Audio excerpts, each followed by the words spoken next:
This is dedicated to the homies that was down since day one. Welcome to Drop D. Cast with your hosts, Rob Clark and Doug Campbell.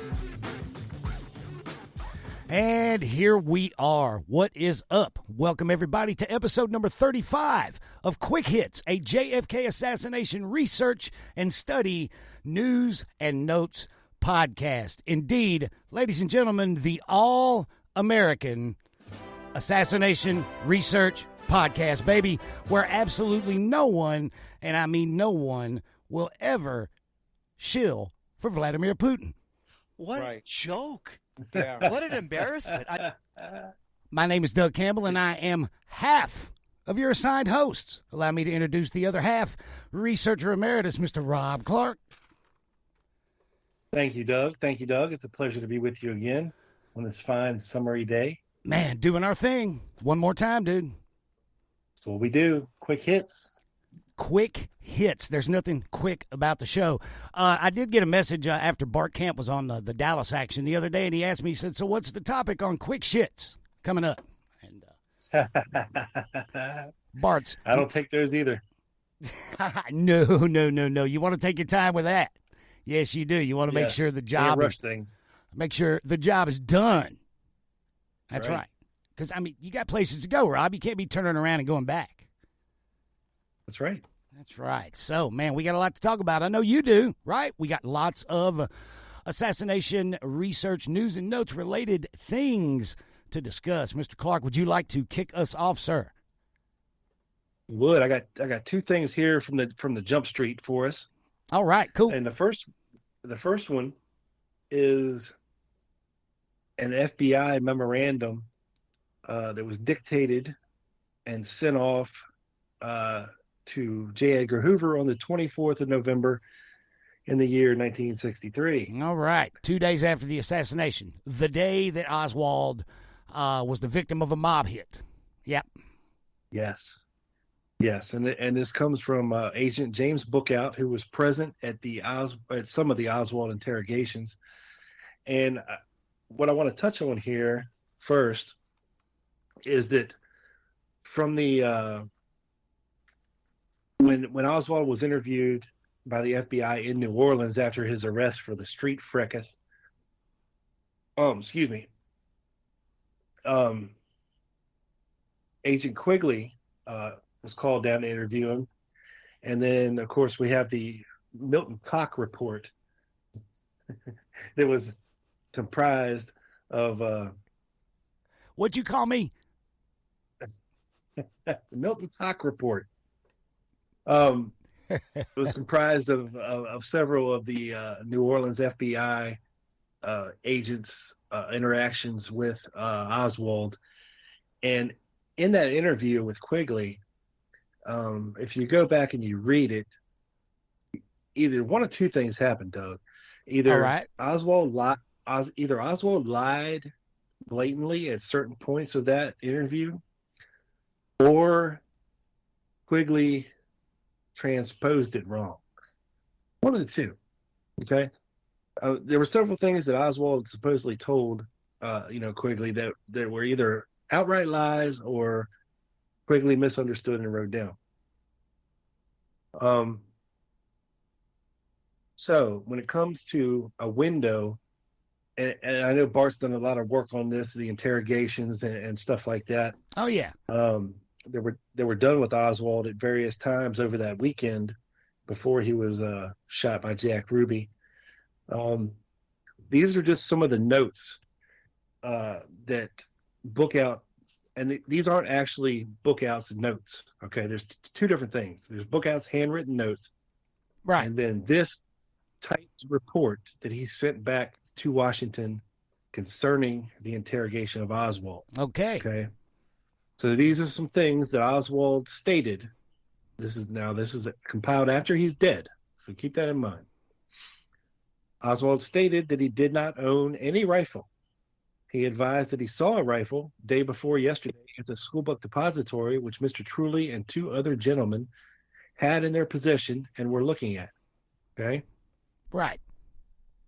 Oswald stated that on November the 22nd, at the time of the search of the schoolbook depository building by Dallas police officers, that he was, in fact, on the second floor of said building, having just purchased a Coca-Cola from the soft drink machine, at which time a police officer came into the room with a pistol drawn and asked him if he worked there.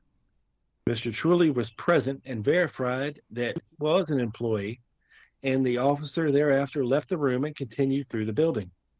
Oswald stated that he took this Coke down to the first floor and stood around and had lunch in the employee lunchroom. Okay? Okay. This is allegedly after the Truly and Baker encounter on the second floor. After the assassination, mind you, Oswald says that he took his Coke down to the first floor and had lunch in the employee lunchroom. He thereafter went outside and stood around for 5 or 10 minutes talking with Bill Shelley, and thereafter went home. He stated that he left work because, in his opinion, based upon remarks of Bill Shelley, he did not believe that there was going to be any more work that day due to the confusion in the building. He stated after arriving at his residence, then he went to a movie where he was subsequently apprehended by the Dallas Police Department. Okay? Okay, so what we have is this contradicts the out with Bill Shelley out front at the time of the assassination. Well, it doesn't conflict with it. It just doesn't address it yet. Okay. Okay. He's talking about what happened after the assassination. But Quigley, now this report right here, this was written by James Bookout. Okay. So in this report, Bookout is characterizing it as if Oswald told him that the second floor lunchroom encounter actually happened, that they got that from Oswald. Correct. Okay, so that Oswald concurs that did happen. But then after that happened, that he went down to the first floor and ate his lunch, which, if it was a cheese sandwich and an apple, probably didn't take but 5 or 10 minutes. Then went outside and talked 5 or 10 minutes to Bill Shelley, and then left. After the assassination. After the assassination, yes. Okay, interesting. Yeah. It goes on. Oswald stated that his hours of work at the depository are from 8 a.m. to 4:45 p.m., but that he is not required to punch a time clock. His usual place of work in the building is on the first floor. However, he frequently is required to go to the 4th, 5th, 6th, and 7th floors of the building in order to get books. Okay? Yeah.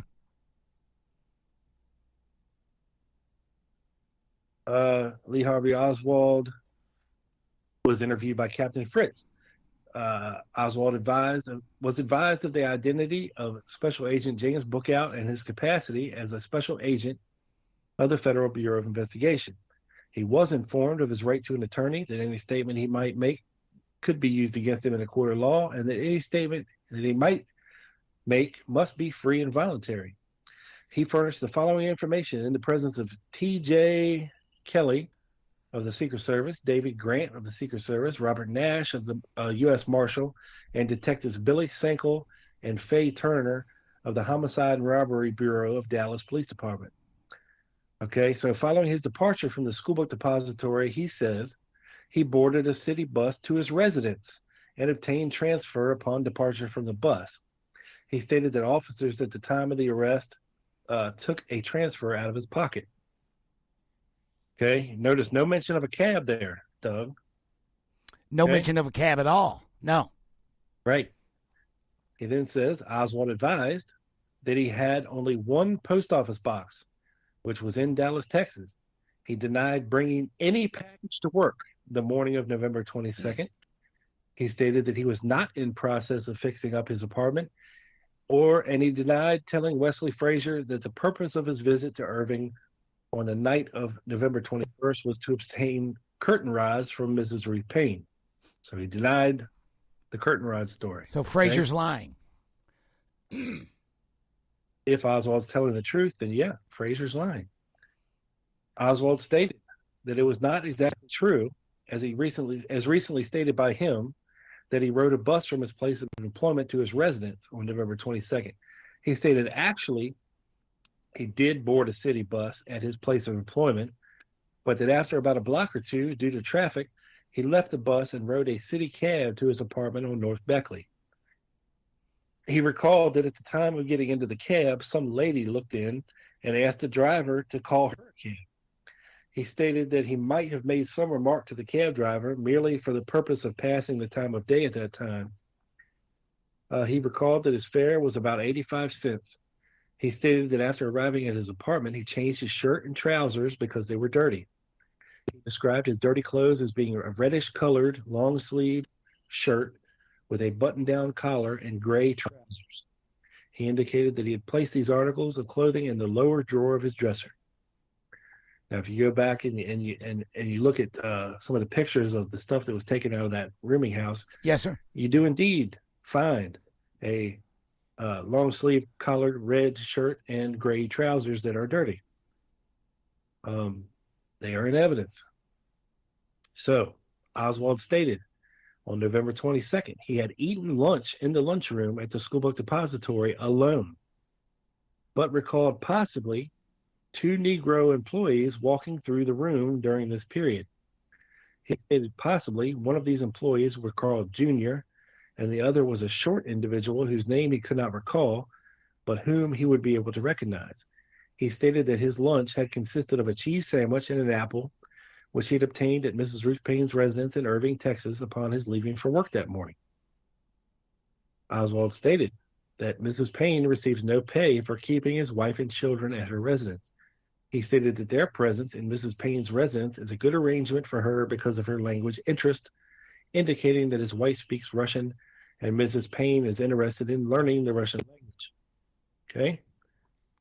Oswald denied having kept a rifle in Mrs. Payne's garage in Irving, Texas, but stated he did have certain articles stored in her garage, consisting of 2 sea bags, a couple of suitcases, and several boxes of kitchen articles, and also kept his clothes at Mrs. Payne's residence.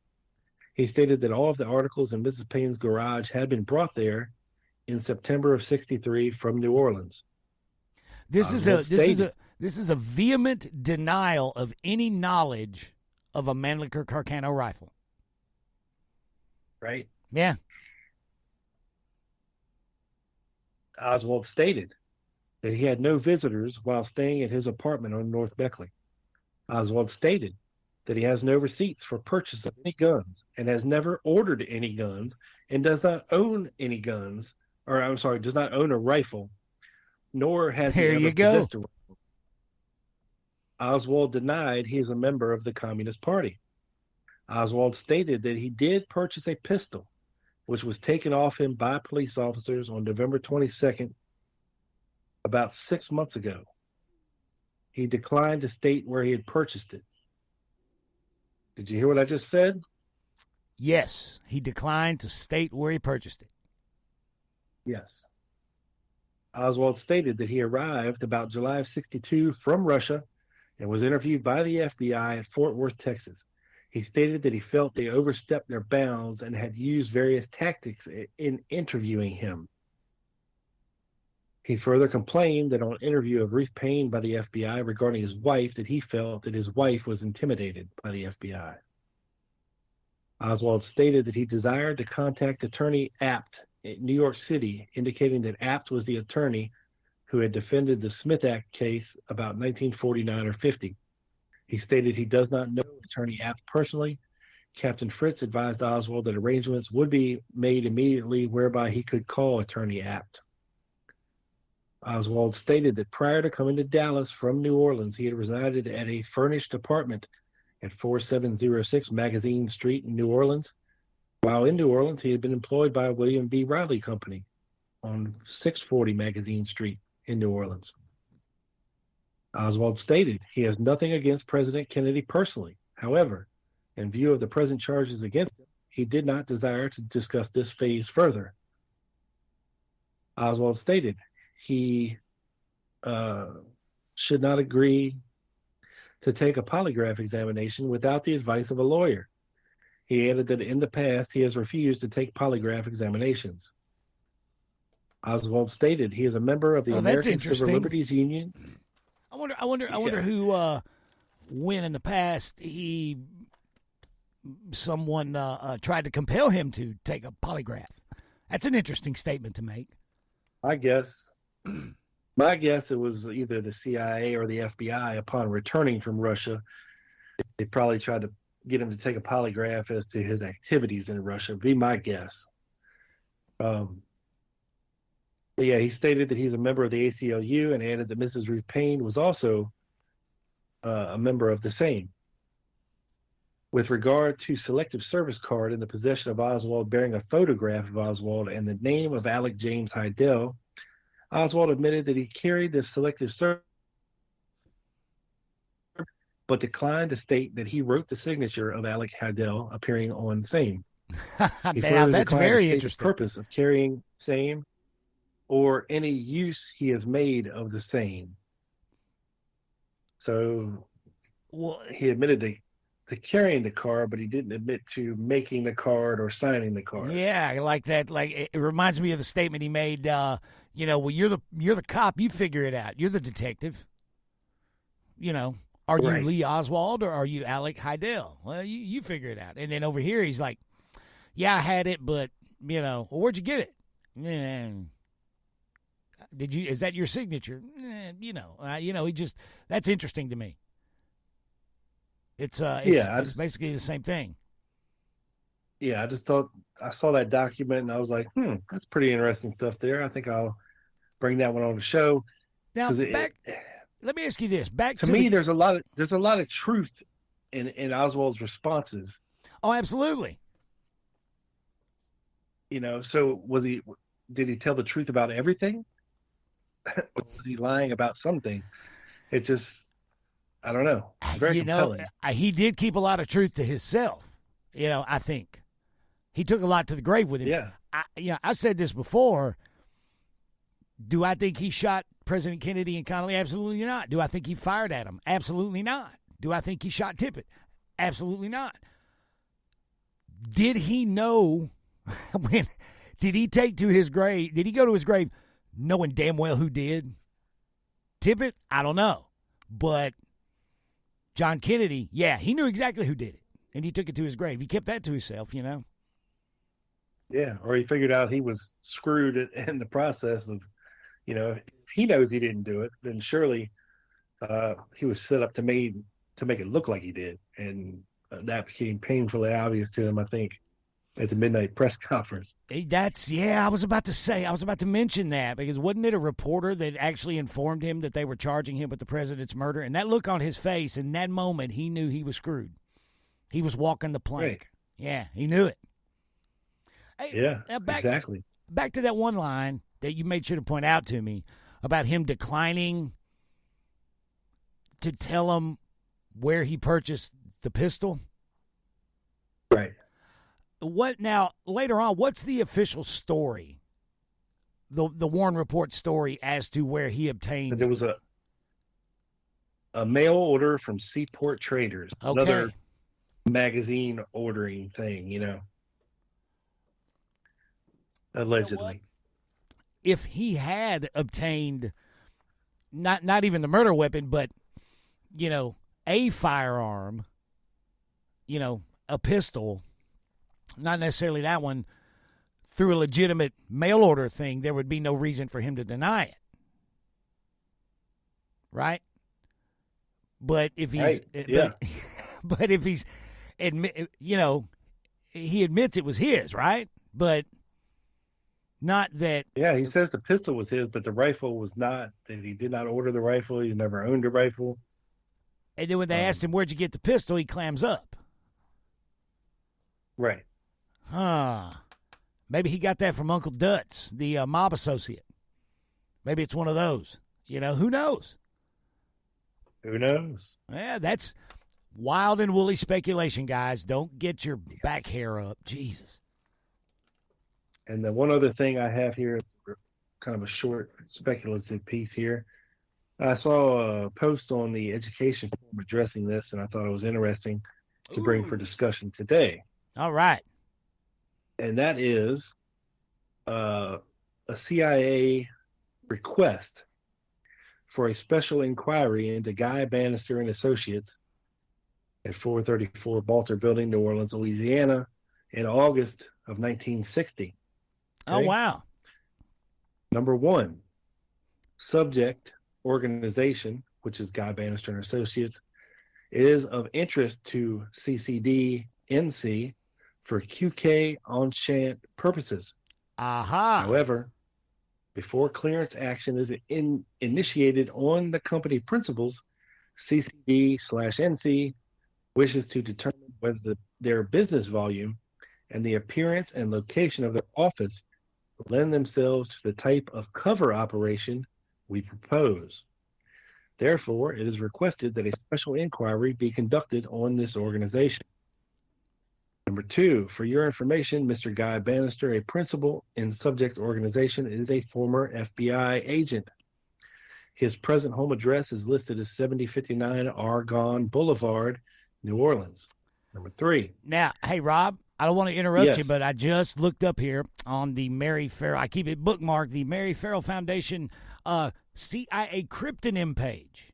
Okay, now Yes. what is the what was the date on this document again where they're looking into Banister?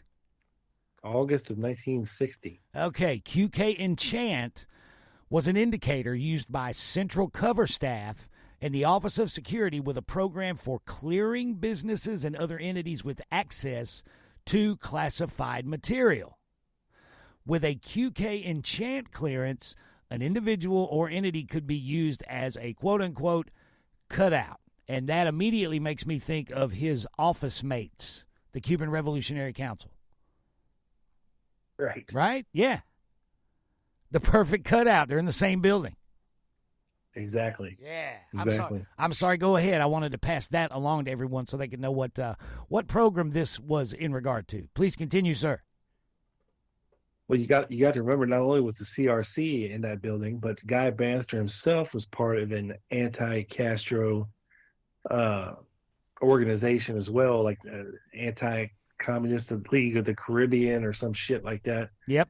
At the time, and he was also, collecting files or keeping files on communist activity in New Orleans and communist-tied individuals as well. So you want to know my theory about how the Fair Play for Cuba thing worked in that regard?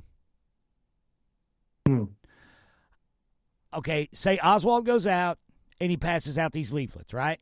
I may have enumerated this or explained this before on the show, but real quick. So Oswald passes out the leaflets to people. It says for literature, right? If you want some literature on how to help, support Castro, just drop a postcard, to this address, right? You ask for it, and then we'll mail you the literature. Well, if someone actually sends a postcard in or a request for this pro-communist literature, they immediately go on Banister's watch list and in his files. Agreed. Yeah, It's pretty simple. It's a very simple fishing expedition. yeah, You know what I mean? yeah. You're inviting them to tell on themselves. Right. Yeah. Right. So all this stuff was going on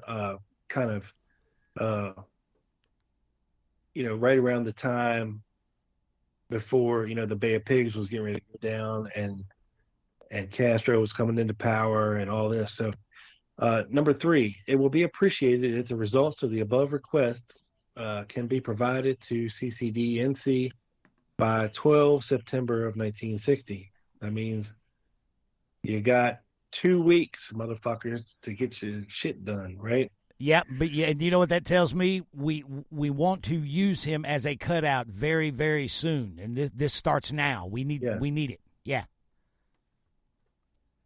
So They got plans. they were late. They were late, Doug, by a day. Oh my goodness! Did the hammer come down, man?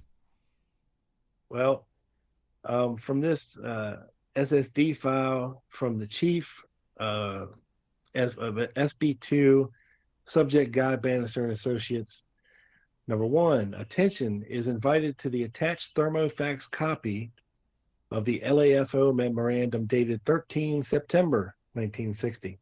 Okay. The contents of the aforementioned memorandum were brought to the attention of Mr. Ned White, who was the CCG-NC, whatever the hell all this means, I don't know. White advised that after discussing the matter with Jack Southard, it was decided that for reasons... Hang on, let me get that Mary Farrell page back open. I'll tell you. Hang on, Okay, I'm sorry. Yeah. Go ahead.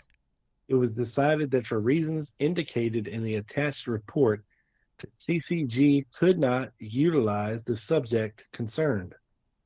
White requested that no further action be taken in this matter. He does not desire a formal report on this matter, and as a matter of information, it should be noted that Mr. Jim O'Connell has furnished the CCG with an alternative private detective company. Oh, really? If Banister and those guys don't qualify, we've got a backup. Right. So they're looking specifically for private detective for whatever operation. Private detective company. Yes. Now, in the course of some of the discourse in the education forum, some of the contributors to the thread brought up some more valuable information. All right, good. Cool. During the course of the inquiry, the CIA also investigated Joseph Oster, who was the original secretary treasurer for Guy Banister and Associates, but by September of '60, Oster had moved to Southern Research Corporation for a year and a half. No derogatory information was developed on Oster, and the CIA determined that his company was quite successful and employed 10 to 12 people. Even though the CIA would later deny any relationship, this, along with several other documents, made me strongly suspect that the, quote, alternative private detective company was, in fact, the Southern Research Company. One thing that would bolster this suspicion considerably would be if this Jim O'Connell was the author of the September 1360 security investigation report on Banister that covered Oster. However, the author of the report is still redacted to this day. There is compelling evidence that Banister retained close ties to the Southern Research Company. And I'm beginning to think, and we have circumstantial evidence, that the two companies may have had a contractor-subcontractor relationship with SRC as the principal. If this is true, Banister's use as a subcontractor in CIA projects was made possible very shortly after the QK Enchant cover proposal was abandoned in favor of the, quote, alternate company. On November of the 16th of 1960, Banister was granted a CIA covert security approval for use as an intelligence source. Coincidence? Question mark.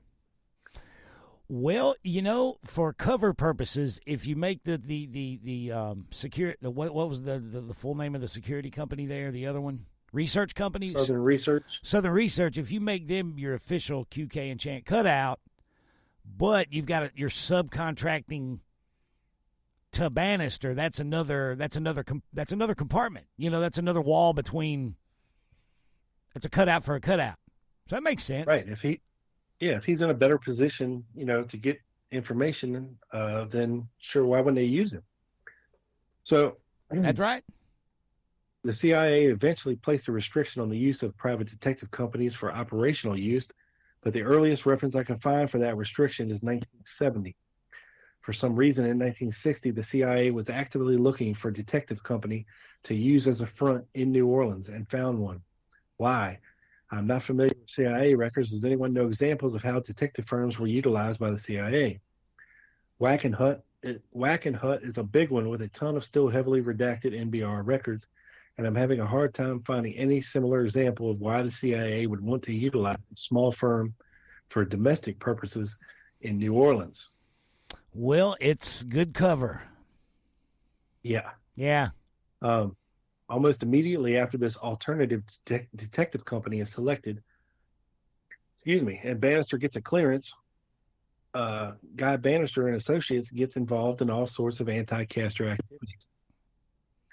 A contractor-subcontractor type setup would add an additional layer of plausible deniability and allow for covert funding and control of ground-level assets with zero ties to the agency, a la David Ferrie. One thing I found that's interesting is that William R. Martin, Director of International Relations for the Trademark and future Garrison investigator, had worked part-time for Banister, fleshing out pro-Castro subversives in Tulane University. He was also a CIA source, and his CIA prior employment listing reflects that as of late 1964, Martin was employed with Southern Research Company on a, quote, special assignment basis and has been since 1959. This was during his employment with the Trademark and Banister, and is potential evidence of crossover activities between the CIA, the SRC, and Guy Banister and Associates. I have other examples too, and one lead that's extremely provocative, but I'm trying to fill in as much as I can before I write anything up. I'll definitely check out your book. I think it's referring to Larry Hancock there. Any other information you can provide on CIA use of corporations, QK and Shant, domestic propaganda ops would be greatly appreciated. So I just thought that was interesting. Very interesting. Yes. Yes, sir. Because it can definitely explain a lot about what the hell was going on down there in New Orleans. It would go a long way toward explaining a lot. You know, we know what Banister was doing in regard to shadowing and collecting names and all this anti-communist infiltration and things like that. But ultimately, where the marching orders came from, I don't think we know 100%. You know, I don't think all of his crusading with the hard, you know, a lot of his crusading with the hard right, that was personal choice. But the way it bled over into his professional life, I think, is more along these lines, the QK and Chant lines, rather than it is him just freelancing for, you know, hard rightists, right? Exactly. Yeah. I don't think he would just do it for the fun of it or whatever. I think he was doing it for a reason and getting paid for it. So, and it played into his particular idealism as well, which is quite frankly why they probably approached him to do it. You know, and his status as an ex-FBI field agent, and he probably had I'm sure he had a reputation, you know. Exactly. Well, thank you, Rob, for bringing that to the table. Yes, interesting. That document about the Oswald interrogation, that report from Bookout, was really interesting in regard to I think, more than anything for me, in regard to the rifle and the handgun used in the, you know. It tells you exactly what he's telling Hoover that Oswald said. Yeah. Now, whether or not he's getting it right is, you know, because by this time, just keep in mind that Oswald is dead. So, you know, and also that is huge right there, what you just said. At this point, Oswald's dead. So who's to say that Bookout, for the purposes of the cover-up, which by this point was already in full swing, here's what you need to say in this report, you know, which could be why it doesn't corroborate the Hosty notes, right? Exactly. Yeah. You know, it's another example of, you know, contemporaneous, way more contemporaneous. I think the Hosty notes would be the handwritten notes on the back of the blank affidavit that Bart Camp illustrates so well, versus this report that you talked about, the Bookout report that you just read. That seems more like after the cover-up's already kicked in and full underway. Does it make sense? Yeah, because we have the contemporary Bookout notes, we have the contemporary Hosty notes, the contemporary Holmes notes, and the Fritz notes, which were written some days after Oswald's been dead, but, you know, they just came out in the 90s, but they all provide a kind of window into what the interrogations were like. And allegedly, because we just have one side, which is the law enforcement side of things, take on the interrogations with Oswald. Again, it would have been so much more valuable if they would have recorded the damn interrogations. That would be invaluable to have, I think, today. Yeah, I wish we had at least some version of some recording of that interrogation. We know what tends to happen to evidence in this case. But yeah, I'm with you 100%. Or the Mexico City tapes that Hoover admitted, number one, to LBJ, he admitted they existed, right? Which to this day we're told they did not. Yeah. So we got what we got, and that's just an interesting window into what Oswald allegedly told him. So that's right. Well, Rob, speaking of interesting windows, my friend, I have. I'm the fucking segue king, man. God damn it, dude! It's almost like you had that in already somewhere in a thing or something. You already knew. Well, I did, but I actually it's pretty, did that subconsciously. Well, that's what I mean. You already had it in your mind, is what I'm saying. Yeah. You knew we have that simpatico thing going on, me and you. We do. We do. I have a window, sir. A plate glass window right into the middle of the Garrison investigation. It's pretty interesting. Can I peep through it while I masturbate? If you want to do that while someone talks about Jim Garrison, that is your business and totally personal. I'm not even calling the Jolly Green Giant for nothing, Doug. Oh boy! Oh my goodness! Okay, I wasn't ready with the laugh track. I'm losing my. I'm losing my touch. I had the wrong file open. Sorry about that, guys. I'll try to do better. All good. Okay, Mr. Rob. You and I have discussed, not only on this show, but also on both of our solo assassination research shows, the John Martin film. Now, for those who I can't imagine anybody that listens to our podcast regularly being unaware, but I'm sure we pick up so many new listeners all the time. There's probably a great many people out there that might be unaware of this film. So I'm going to give a quick synopsis, if I may, sir. Yeah, let's see, of the film. Please do. And now you and I think that this, I know this sounds crazy, but it's way too coincidental to be a coincidence. And that's why it's so terribly fascinating.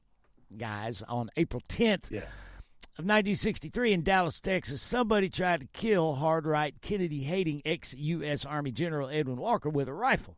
Now, officially, there were no suspects in this shooting until the Kennedy assassination. After it, and as we all know, Marina Oswald and Ruth Paine certainly did their part to implicate Oswald in early December 1963. But the first person to claim that Lee Oswald was the one that shot at Walker was General Walker. And he did so on November 23rd, 1963. The Martin film, guys, is a home movie that was shot by a young man named John Martin. What makes the film so extraordinarily fascinating to Rob and I is that in a matter of seconds, this home movie shows General Walker's mailbox in Dallas, Texas, the bullet hole in Walker's house. Then it cuts to none other than what, Mr. Rob? That would be the street fracas between Lee Harvey Oswald and what's his name? Carlos Brignier and his associates in New Orleans, and the flyers for Fair Play for Cuba Committee all over the ground. The aftermath, one would say, of the street fracas. So literally, if you watch this film, which takes place in June of 1963, you see the bullet hole in Walker's house, and then you see Lee Harvey Oswald. Too coincidental to be a coincidence. And Rob and I certainly are in agreement when we say that it is not a coincidence. I believe, Rob, that this is a historic artifact that is proof that at the very least Walker was aware of exactly who Lee Harvey Oswald was prior to the assassination, right? I wholeheartedly agree. Now, several years ago, when we became aware of this film, we learned that it apparently surfaced in the late 60s with Harold Weisberg, and that Weisberg allegedly studied the film extensively in tandem with another assassination researcher, a guy named Stephen Jaffe. Now, Stephen Jaffe's been around for quite a long time. And what was so striking, Rob, to us, if you remember, and it still is that the relevance of the timing and the contents of the film seem to have been totally lost to Jaffe and Weisberg and Jim Garrison. And that still blows my mind. That this obvious, right, that an obvious link between Oswald and Walker, it never dawned on them. Apparently, they were focused solely on analyzing the Oswald portion in an attempt to identify those captured on film around Oswald. Dude, it never occurred to them. How do you even explain that? I don't know. I mean, that was the first thing upon seeing that jumped out at me. I was like, all right, General Walker, and then it cuts to Lee Oswald in New Orleans. I'm like, wait a minute. Yeah, exactly. What are the odds? What are the fucking odds that this random ass occurrence would happen? I mean, the odds have to be astronomical, Doug. Yeah, man. I think we're both on the record as no fucking way. Right. That's our official statement on the matter. Hole, General Walker's mailbox, the hole in his window, and then cut to a scene of Oswald, who supposedly made this hole in General Walker's window out of the millions of people that are in the United States at any given time. For John Martin to go from Dallas to New Orleans, he could have went to any city in the United States. But he went to New Orleans and happened to film the person accused of putting the bullet hole in Walker's window before he is a known historical figure is just astronomically off the charts, impossible to believe that it's a random happenstance, dude. It's impossible, absolutely impossible to believe it. You're exactly right that it's a random happenstance. I don't believe it. I don't believe it and never will, quite frankly. And again, so mind-blowing that never occurred to them, that their immediate was like, well, what is that? That's a house, Walker. Yeah. Ooh, look. Okay, freeze frame. Blow it up. They're more interested in figuring out, trying to find who the big Mexican fellow is. Yeah. And apparently spent a lot of time doing it, Yeah. Now, Jaffe has been around for a long time, Mr. Rob. Jaffe himself is described at MidnightRiderNews.com as, quote, the photo analyst for New Orleans DA Jim Garrison. Indeed, Stephen Jaffe was an investigator with Jim Garrison's staff on the Clay Shaw case. Mr. Jaffe was also executive producer of the 1973 Burt Lancaster film, Executive Action. Did you know that? I did not. Yeah, he testified to the Rockefeller Commission regarding the Lee Oswald backyard photos. He was also a supervising producer on one of John Barber's documentaries on the Garrison investigation, the good one, not the last one. A few weeks ago, I was studying material. Rob, a few weeks ago, I was studying material from that huge cache of Garrison investigation files that you sent me via Google Drive a few years ago, and I ran across an interesting report from Jaffe to Jim Garrison from 1967. Now, at first, I wasn't sure who had made the report. It was signed with a typed Steve and then like an indecipherable magic marker scribble. And I was reading this report, and I was like, who the hell wrote this? I thought it might be him, so I sent it to Ted, and he thought it might be him too. So I went to the Weisberg archive, and sure enough, dude, this report is the 9th item in the Weisberg archive, the Jaffe file, the Steve Jaffe file. So Matter of fact, dude, there is a treasure trove of these reports to Garrison, many of them very interesting from Mr. Jaffe. They're full of tidbits of info, and they add, like you said before, they give a bit of a window into the Garrison investigation at this time. So I thought I would share this particular report and some of the conjecture and whatnot in it from Mr. Jaffe to Mr. Garrison. We're literally going back and reading what are essentially contemporaneous notes on the investigation, okay? In this report. Now, first of all, dude, Mr. Jaffe spends the first 5.5 pages going, are you ready for this? All in on convincing Jim Garrison of the validity of the headshot shooter in the storm drain theory. Okay. I know guys, you can't see Rob, and I can't either, but I know damn well he's rolling his eyes. I know it. I'm intensely stroking myself in my Superman underoos, listening intently. I just got a text from Rob. It says, storm drain shooter bullshit? Really, dude? I'm just kidding. He didn't. That's what he's thinking, though.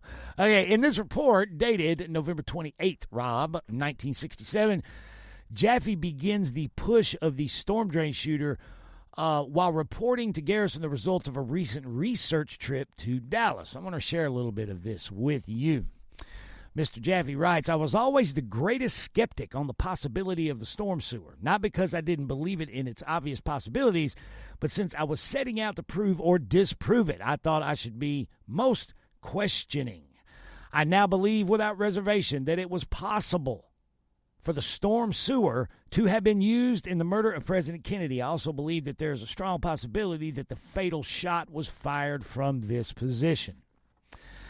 He says the enclosed... All right, now hold on a second, Doug. Hold on. Okay. Are we talking about the drain at street level? Or are we talking about the storm sewer, I guess, pipe that was up on the triple overpass that they have since concreted over? No, we're talking about the grate in the curb. Okay, so we're talking about the storm drain on the street level. Yes, sir. Okay. Street level storm drain. Gotcha. Says here, the enclosed picture shows that the view from the storm drain includes the position of President Kennedy at the time his convertible limousine passed in front of it. Note that the person in the back seat, apparently, now we don't have any of the pictures in this stuff, but apparently he got in the thing and took some pictures from inside the storm drain. Says, I can attest, yeah, for real. Note that the person in the back seat is visible from the shoulder up and is forward and to the center of the back seat. I will make other supportive photographs and film to prove my point. A car passing in front of the opening of this drain, that's the B photograph, at approximately 11 miles per hour is seen for approximately 2 seconds from this position, Rob. Time enough to aim carefully and fire with a rifle or other type of short-range weapon. Standing on your head in a concrete box. Yes. I don't know. Then we have this. He says, C, President's head plainly visible. The head of the president would have been plainly visible throughout this 2 seconds. While that may seem a short period of time, the fact that none of the assassins had more than 6 seconds should add to the possibility that from the storm sewer at a short distance of 20 feet or so, it was not a difficult shot. But it was also a much easier shot with a rifle and a scope like a Johnson from on top of the Dallas County Records building, a 30-06 rifle, than it would be from a storm drain. I don't see him even going through that kind of trouble. Right. They were in a concrete canyon with 100 places they could fire from, right? Well, yeah. Yeah. He writes, entrance and exit to and from the drain could have been accomplished as easily by the potential assassin as it was when I entered the storm drain myself on November 22nd, 1967. I would conjecture that it would have probably been easier for an assassin than it was for me, considering what we know now about the Dallas police. He says, yeah, but my God, dude. I mean, you could enter the thing with nobody seeing, okay, but you'd have to wait there forever this 2-second window to come, and then you would have to sit in that some bitchin' box until the dead of night when everybody's gone to get out of it. I mean, Jesus Christ. Okay. Rob, don't get ahead of Mr. Jaffe now. Okay.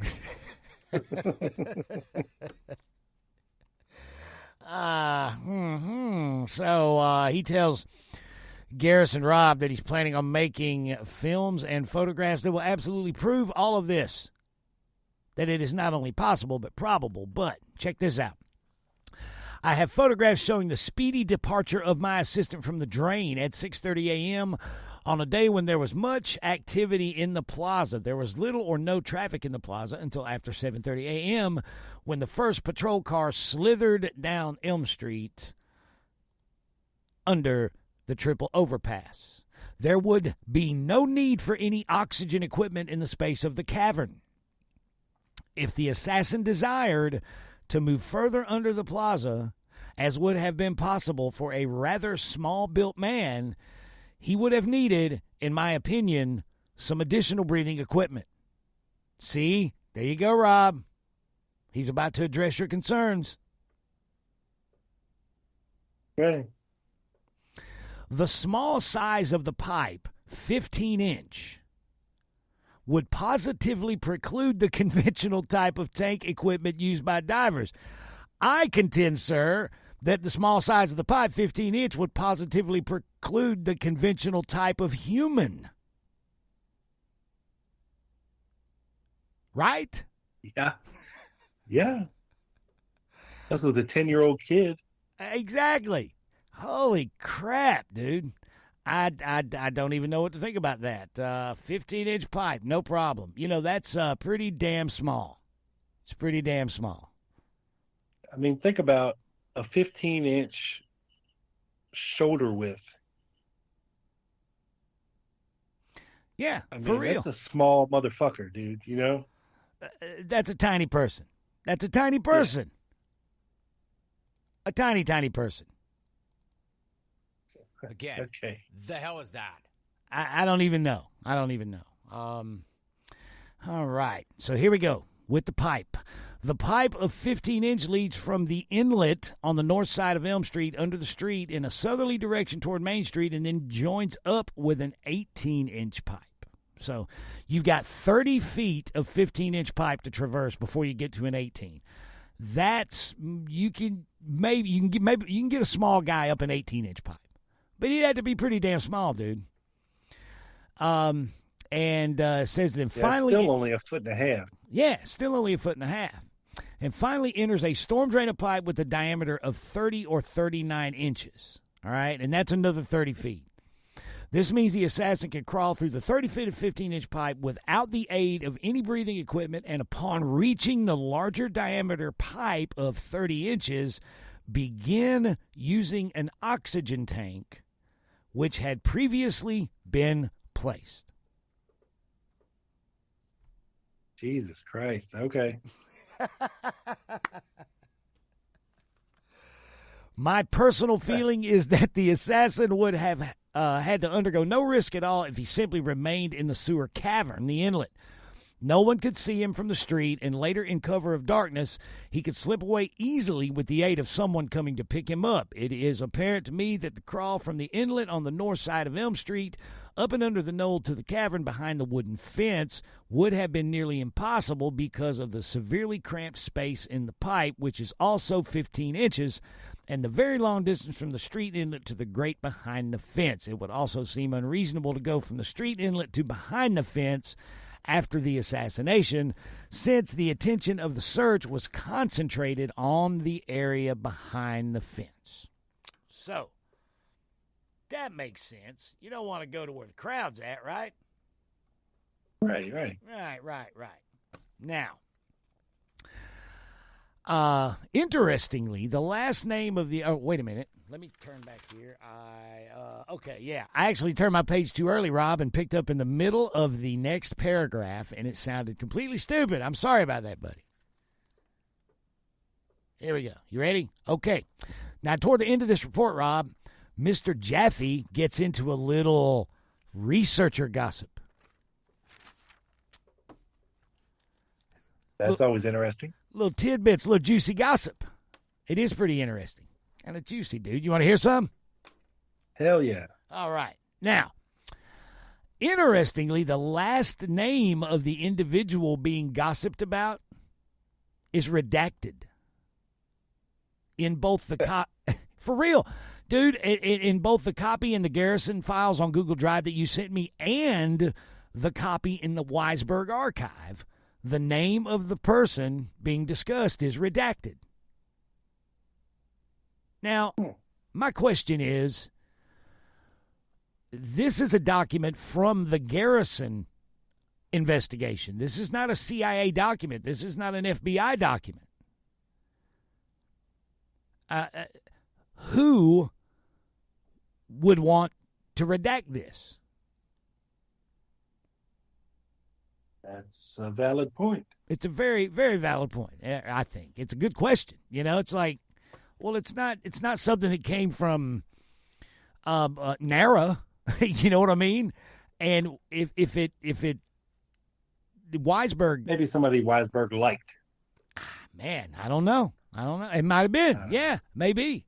But like I say, even the copy of it that I found initially that's in that Google Drive thing of Garrison investigation files, it was even redacted in there.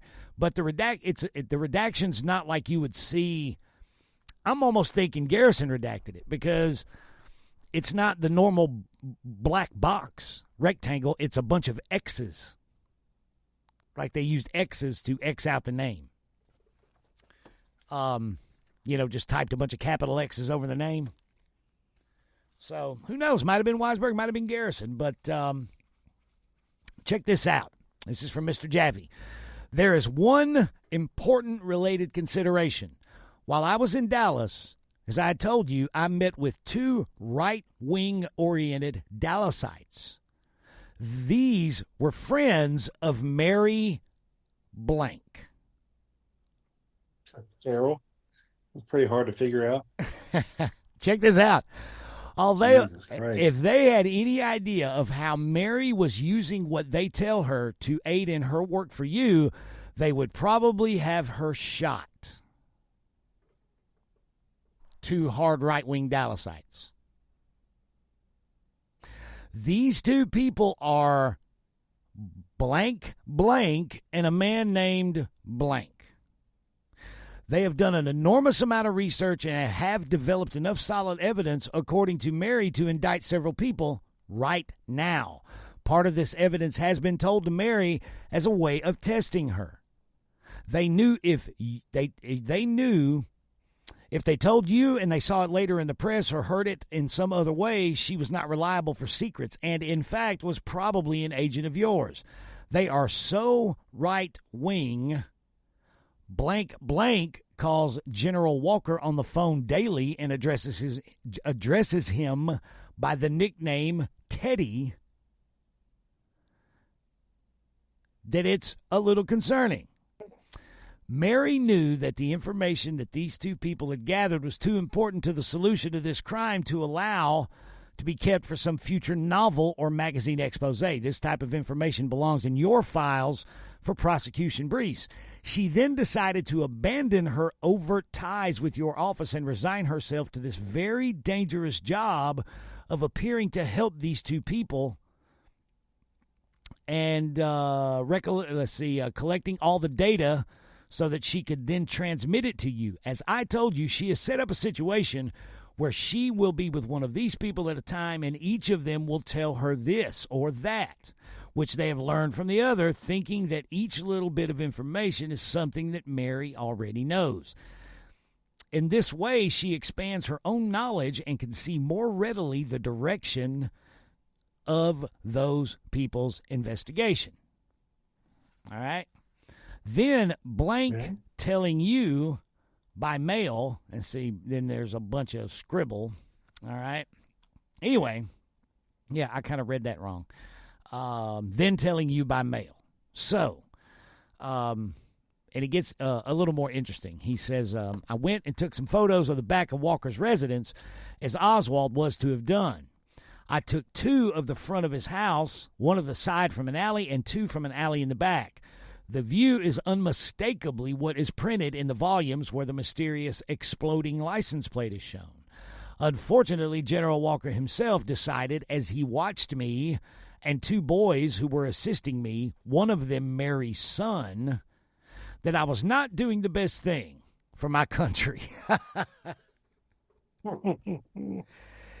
He came out of his back door and walked up to us, standing in the alley behind his house. Realizing the danger of this type of encounter, I walked to him aggressively and immediately told him how proud I was to have the opportunity to meet him.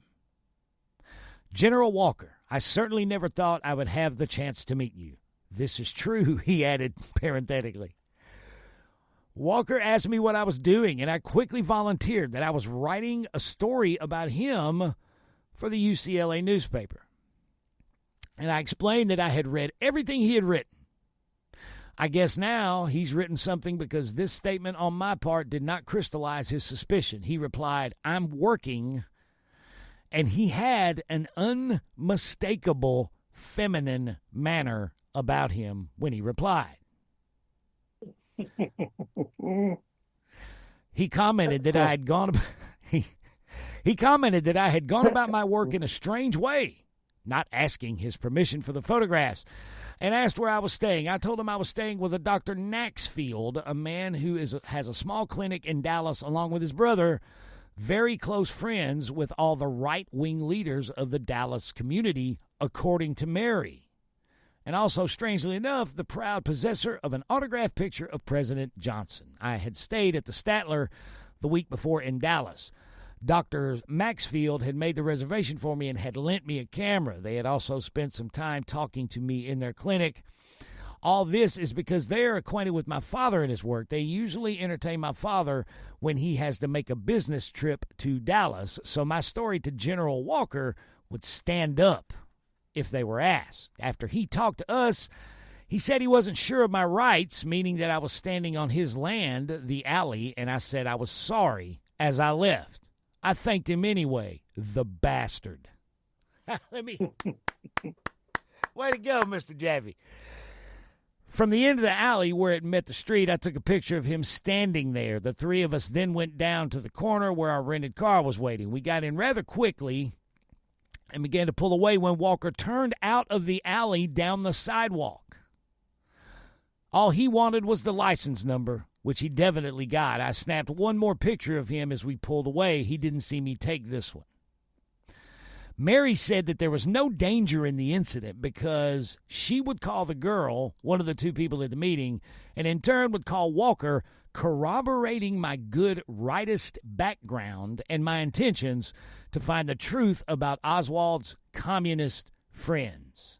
I am sure Mary has done this. So, wow. Dude, that's damn sure a wow, isn't it? Hell yeah. Wow, man. So you think it's Mary Farrell? Oh, for sure. Yeah, it almost have to be, wouldn't it? You'd think so, yeah. Yeah, it's definitely not Mary Mormon. No. No. Okay. Well, all right, Rob. It's time for that prerequisite promo break. We got some more on the other side, don't we? We do. All right, guys, stay tuned. Rob and I will be back with more quick hits on the JFK assassination right after these words.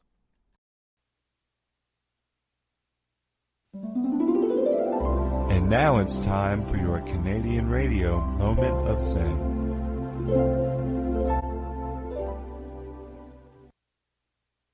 That it was better that I and people like me who were very intimate with affairs in Washington had be out of the way. I can't think of any other reason why I went to the South Pole. I had no business down there.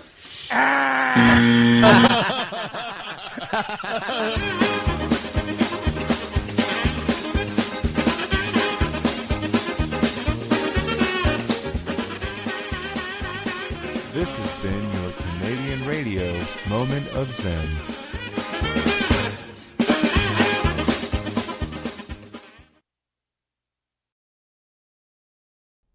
And we're back. Part 2 of Quick Hits number 35, JFK Assassination Research, Study, News, and Notes with Rob Clark and Doug Campbell. Back to you, Rob. All right, Doug, I got some good stuff here for you, and it has to do with I'm ready. Lauren Hall and Jerry Hemming. Here we go.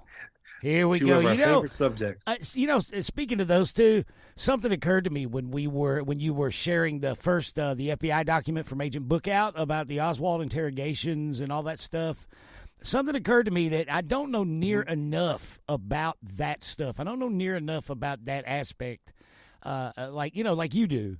And it occurred to me while you were reading some of this stuff that had I spent less time studying Jerry Hemming, I'd probably know more about that. Maybe I should bone up on that stuff, But please continue, sir. I can't wait. All right. There's a lot of this stuff comes from the files of Earl Goals, who was a Dallas Morning News reporter in the late 70s. And I've read some of his articles, I think, and probably out of the Weisberg archive, I would say. Yeah, I can't remember where I got this, but from somewhere. I don't know. It's hard to say. But some of it popped out at me. I think Earl Goals was on the Lauren Hall trek. He smelled something funny with Lauren Hall. And this article from September of 1978 is of particular interest. Lay it on us. Pertaining to, this is back when the HSCA was in full bore, and he was paying attention to what was going on back then, and he ended up writing this article entitled "Kennedy Witness Owed by the FBI." Okay. All right. Or no, Kennedy Witness owed the FBI. Okay. O-W-E-D. An FBI witness. Yes. Yeah.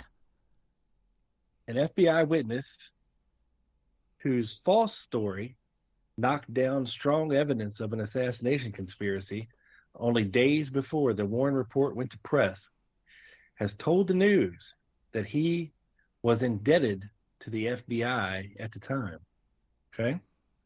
All right. Anti-Castro gunrunner Lauren Eugene Hall said he still thinks FBI agent James Hosty Jr. may have helped him get his release from jail without further repercussions one day after Dallas police arrested him for possession of dangerous drugs. The arrest was on October the 17th, 1963, a little more than a month before President John F. Kennedy was assassinated in Dallas. They're lucky they didn't have that trailer full of guns hooked to that car when they got arrested. It would have been way more than dangerous drugs, man. Yeah. But Lauren Hall, I think he had 3 felony arrests, between not like I think it was maybe counting that one.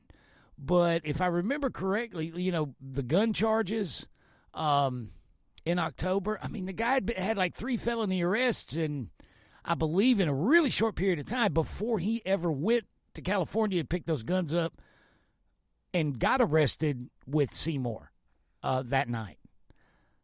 Right. Matter of fact, he was towing a boat in October. They were getting ready to go on a raid, and they got popped, and he got hit with gun charges again. As soon as he got out of jail is when he got on a plane and went to California. Got those guns. So, man, it's just one thing after another with this guy. He had a very busy fall. Yeah. Hall, then living in the Los Angeles area, said he believes Hosty was the FBI agent who told him after a lengthy interview in a Dallas jail, "We've got nothing on you, and as far as we're concerned, you're free to go." Hosty, who monitored Lee Harvey Oswald's activities in Dallas before the assassination, denies he ever met with Hall or dealt with him in any way. Okay? Well, Hall's keeping his story straight because that's what he told the House Select Committee on Assassinations, too. Yeah, he named Hosty. And Right. and he also says that an Army intelligence agent came to see him while he was in jail. Yes. Radio newsman Art Kevin of Seattle, Washington, a longtime friend of Hall's, said a, quote, highly placed federal source was responsible for his getting out of jail in Dallas. Okay. Hosty, now with the FBI office in Kansas City, Missouri, recently said the HSCA committee is afraid he will drop some bombs if called to testify publicly during the committee hearings in Washington. He refused to be more specific, but the Hall jail incident could not be one of the bombs, he said, because Hosty, quote, didn't work Cuban Matters in 1963, and I don't know how he would have my name. I don't necessarily think that. I wonder what makes him think that when Hall and Seymour was arrested, it would have been immediately a Cuban matter. It was just two Americans with drugs in their amphetamines. Well, with amphetamines. Yeah. You know, that's a red flag. That sticks out at me, that part of the statement. Yeah. He said Hall was one of the casualties when Fidel Castro seized power in Cuba. Then 29, he was working in the Hotel Capri, a casino in Havana, when Castro ejected American mobsters from Cuban gambling operations in 1959. He found himself incarcerated in the same prison cell with reputed Florida mafia don Santo Trafficante Jr., who owned the Capri Casino. Now, he's got a lot of... that's not right. That's wrong. Hall was actually... He had accepted a commission in Castro's military. Whether or not he worked for that casino, but he's skipping that whole part where Hall joined up with Castro. And, because he was threatened with his citizenship over that, according to him, that he had actually accepted a commission as a captain, I believe. And he was going to be part of this Castro thing in Nicaragua, and then he immediately turned and he was running guns, Castro's guns, to anti-Castro militants up in the Escambray Mountains. That's what Castro popped him for and put him in prison for. He came up like 1,100 pieces of firearms short, and got busted. So the author of the article there is leaving out a hell of a lot of important detail, Yeah, for real. Sorry about that. Go ahead. Trafficante's freedom reportedly was a project that involved the efforts of Dallas nightclub operator Jack Ruby. For several months of 1959, after Hall and Trafficante were released from the Havana prison that year, they maintained a loose association through plots during the early 60s to remove Castro from power. Hosty, 1 month after the assassination, was one of two FBI agents who interviewed Sylvia Odio, a Cuban emigre active in the anti-Castro movement in Dallas. And it goes on to tell the whole Odio story, which we all know, which implicated to the Warren Commission that Lawrence Howard, Lauren Hall, and William Seymour were the three individuals that visited her. Where do you stand on that? I don't think so. Right. Yeah, I don't think it was those guys. I think that was wrong. Yeah. It says 2 days later, Seymour and Howard denied to the FBI that they visited Odio in September of 63, and 2 days after their denial, Hall renounced his story to the FBI. When the FBI showed Odio photographs of Hall, Seymour, and Howard, she failed to identify any of them. So I think that carries a little weight there. Yeah. Either that or she was afraid to. With only 4 days until the Warren report went to press, the FBI was where it started on the Odio story. But the Warren Commission went with the FBI's first statement taken from Hall, which allegedly was false. The commission said while the FBI had not yet completed its investigation into this matter at the time the report went to press, the commission has concluded that Lee Harvey Oswald was not at Mrs. Odio's apartment in September of 63 altogether. Right? Right. Hosty's denial that he knew of Hall before the assassination is challenged by the Dallas policeman who arrested Hall 3 weeks after the Odio incident. Sergeant Kenneth Hurd recalled Hall, quote, insisted that Hurd contact Hosty when he stopped Hall's car on North Central Expressway near Mockingbird Lane. Sergeant Hurd said he refused to notify the FBI and took Hall and his companion, William Seymour, to jail after finding some unauthorized prescription drugs in the glove compartment. Hall denied he asked for any FBI agent. He contended the FBI plus the CIA and Army intelligence sent representatives to interview him about his anti-Castro activities when they learned he was incarcerated. So according the to FBI this, revealed. Well, that might make perfect sense. Now, what you're telling me is right there. According to the arresting officer, Hall specifically asked for Hosty. Yes. Okay. Yes. Okay. But now think about this. Who do we know for a fact was Hosty's bridge partner every Wednesday night for 23 years? Oh, who the hell was that guy? General Edwin Walker's number 2, Robert Morris. Robert Morris, yeah. Interesting, huh? Very freaking interesting. I mean, and was it Robert Morris and Lester Logue who arranged for Hall and Seymour's bail on this drug charge? Well, we'll get there.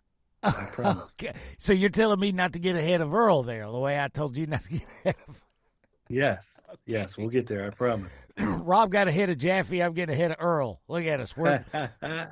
Dude, our brains are like that today. I know. Yeah. The FBI revealed it had pre-assassination knowledge of Hall's arrest in a report responding to the Warren Commission's request to find the visitors to Mrs. Odio's apartment. Wallace Heitman, a Dallas FBI agent in charge of Cuban affairs at the time, recently said, "I know the story of Hall, that he was here and he was arrested, and I don't know how I found out." Heitman, now a Dallas lawyer, said he has, quote, no recollection of interviewing Hall in jail. I am not going to say categorically I didn't, but I don't believe I did. Hall's attorney, Bryson Mills, said Hall, quote, doesn't recognize the name Heitman at all. Hosty is the name that he says he thinks was the FBI agent's name, or at least the name that was given to him. Lauren advises by Robert Morris before he got to Dallas. Right. Yeah. Lauren advises that he does remember for sure that when the FBI agent talked to him, he told Lauren, quote, we've got nothing on you, and as far as we're concerned, you're free to go, sir. So in that regard, Lauren says the FBI agent may have something to do with his release. Now, see, there you go. To me, it sounds like the good old boy network.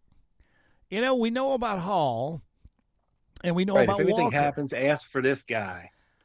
Exactly, because we know the connections between Walker and Hall, the John Birch Society dinners where they both spoke at, and, you know, look at the Harry Dean story. Harry Dean says in California there was a big John Birch Society meeting. Lauren Hall did his free, Justice for Cuba speech or whatever it was called.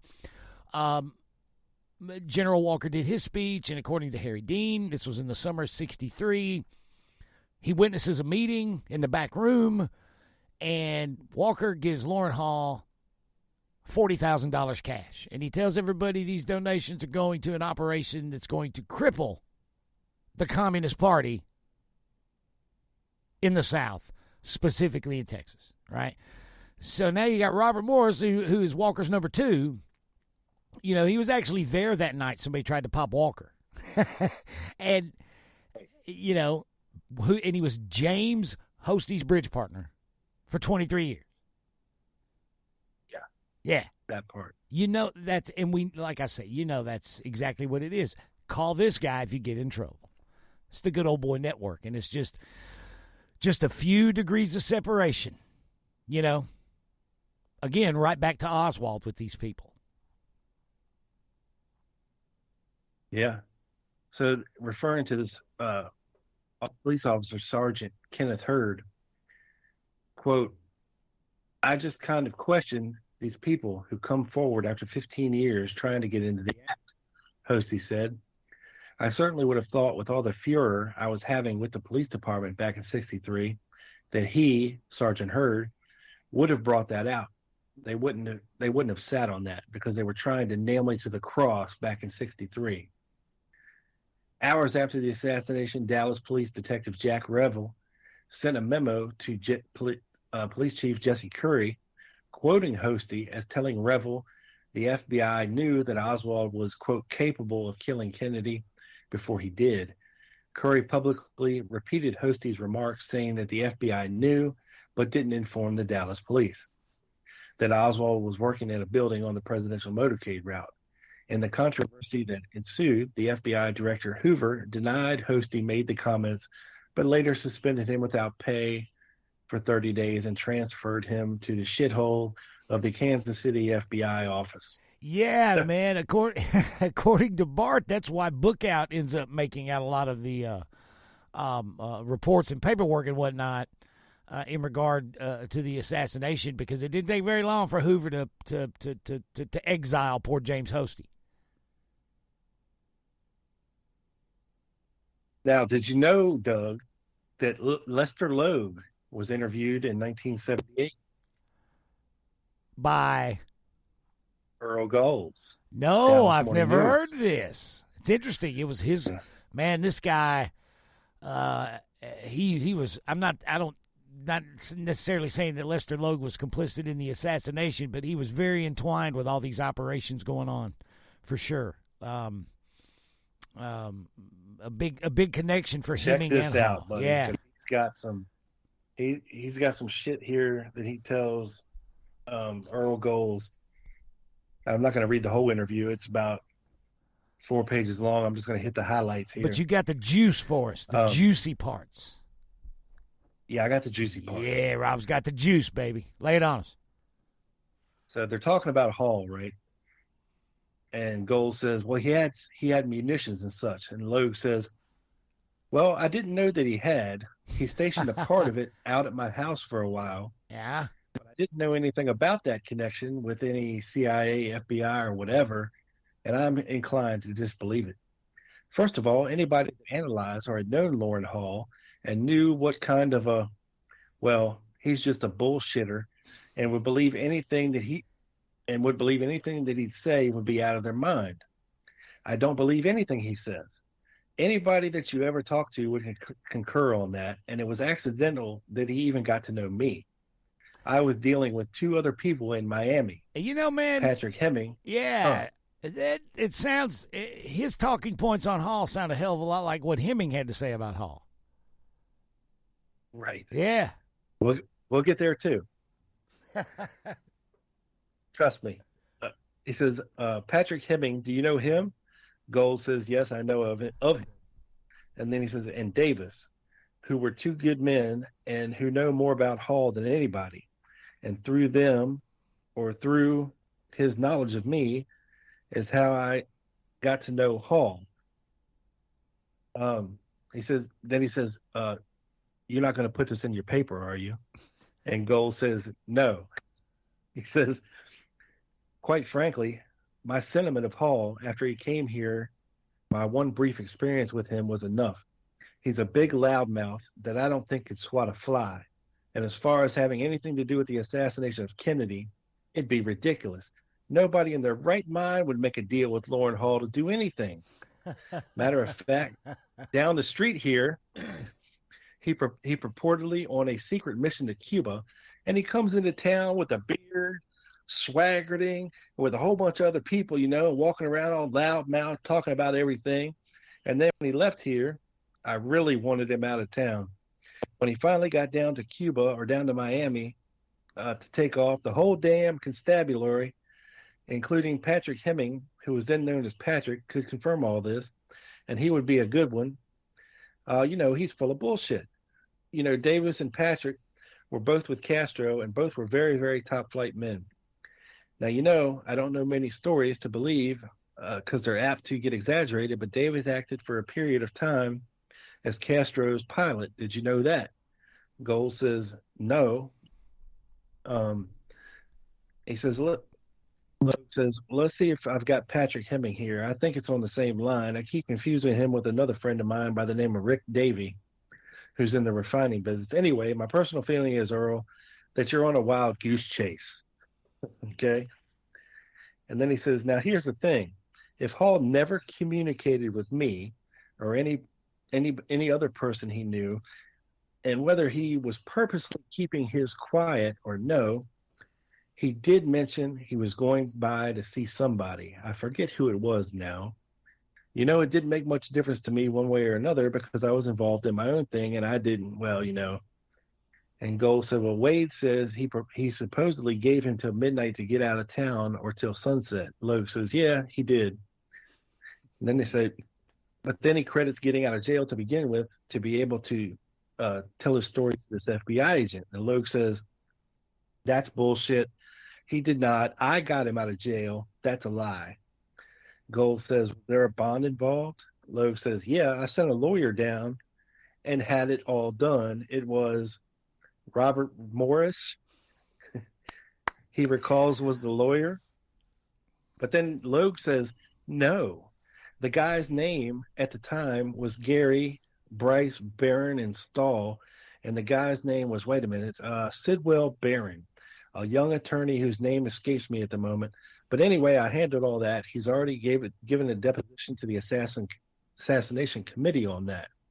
And Gold says, the lawyer? Logue says, yeah. Gold says, boy, I wish I could speak to him. He might know whether or not the story is true or not about Hosty. And Logue says, no, I've heard his deposition through the assassination committee. And Gold says, well, did he mention anything about the CIA or FBI agents?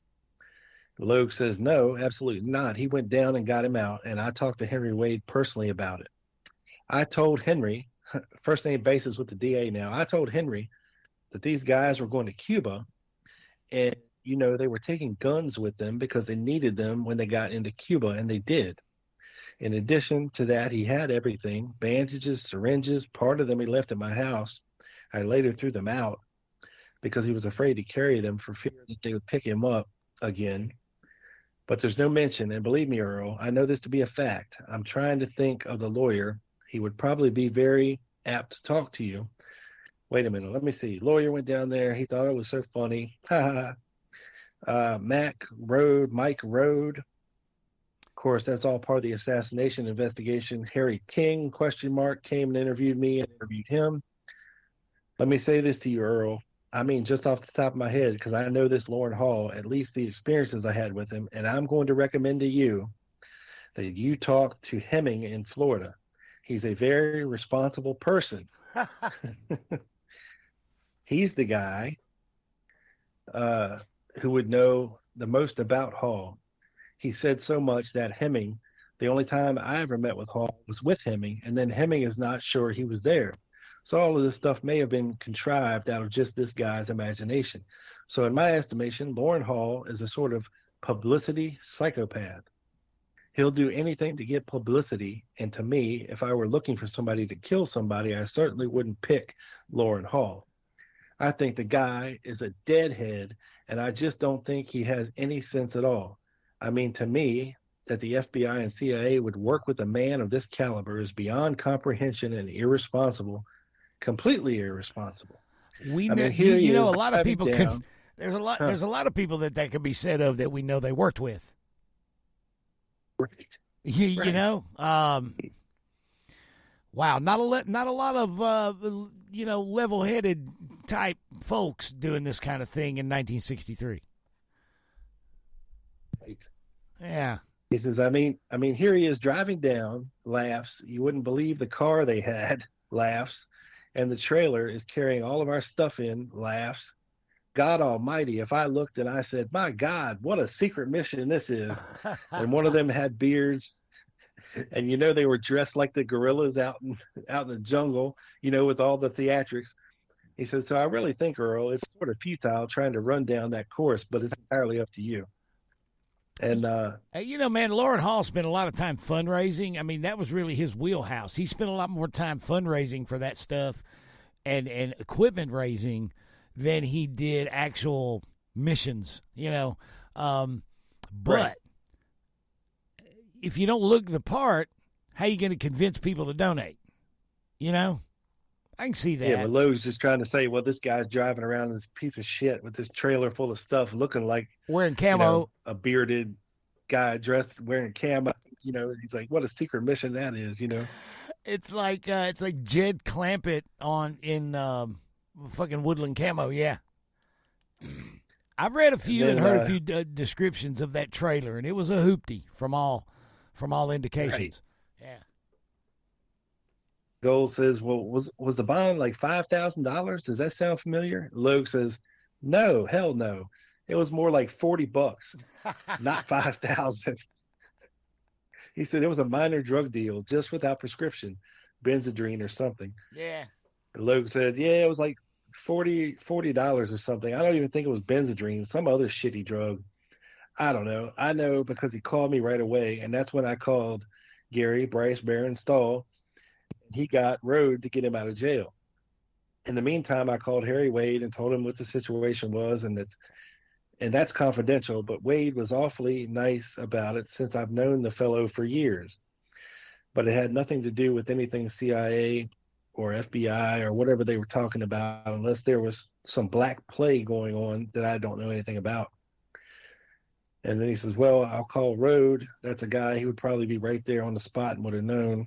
And Logue says, all right, well, tell him you talked to me, Yeah. Swell, bye. So, yeah, that's Earl Goles' interview with Lester Logue. And that's some stuff I've never heard, man. That was great. Crazy stuff. Crazy stuff. And what he's describing, the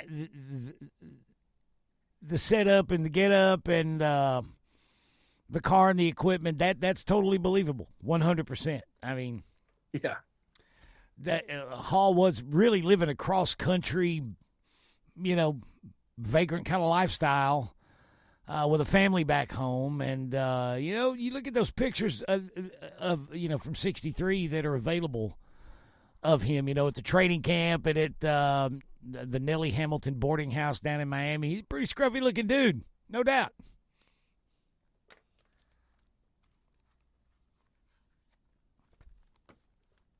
You still with me, Rob? Maybe. There you are. You're back now. I'm back now. Well, that was certainly anxiety-causing. Hey. Right? Exactly. But, that happens. It'll happen. Rob, I got a special report for you, buddy. You ready? What's that? Special report here on Quick Hits. We have our very first conference announcement of the season, Rob. And I thought I would pass that along to interested parties in our community.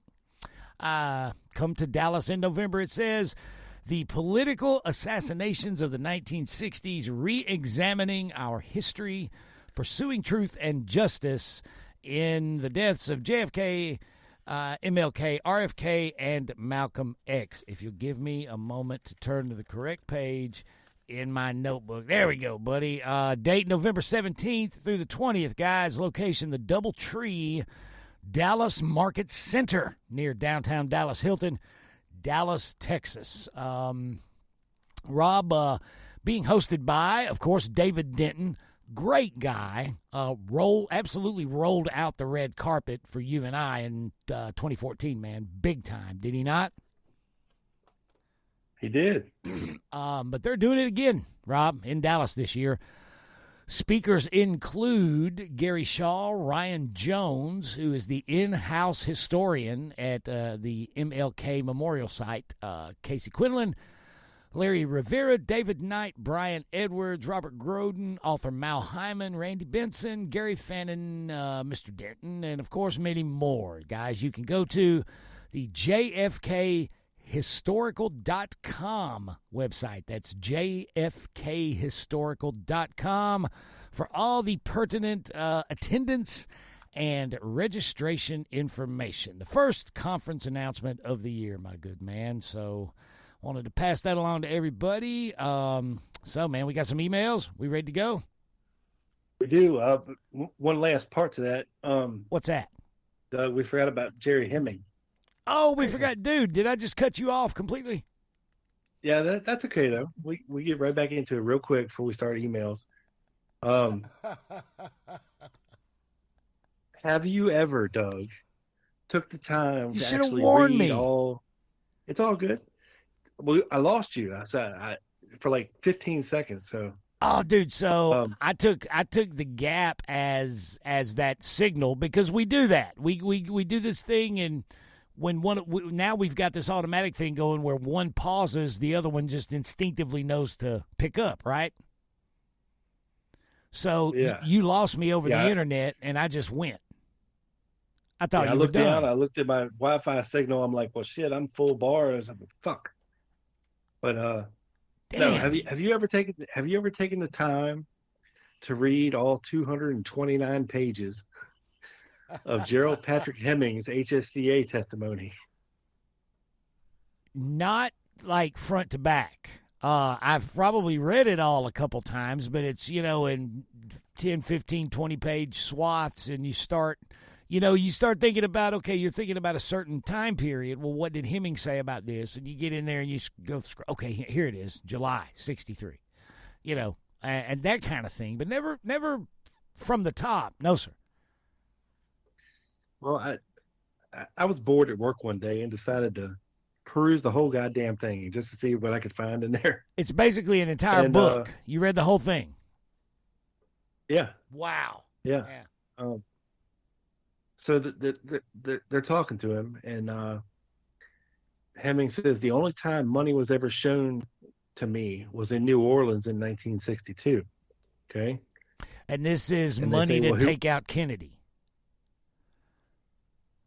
Well, not necessarily. Not necessarily.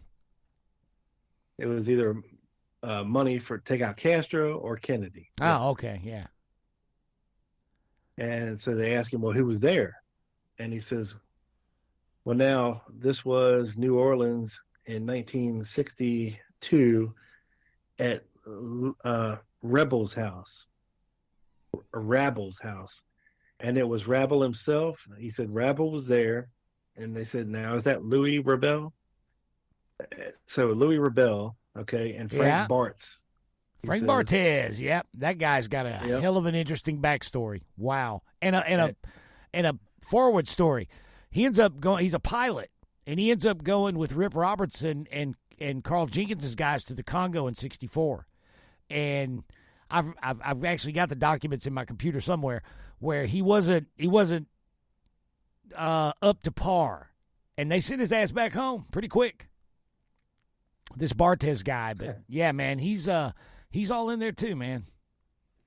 Yeah, so Louis Rabel, Frank Barthez, and Sergio Arcacha Smith were all leaders of the CRC at various times. They're same people that had their headquarters in the same building that Banister was in. Yes, sir.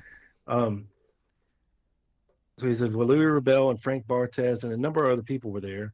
And because they wanted to discuss sensitive business, we adjourned to a remodeled garage or what have you off the living room. One step down, it had a table and some chairs, and an attaché case was on the table and opened and had considerable bundles of $100 bills. And they say, well, besides Louis Rabel and Frank Barthez, who was there?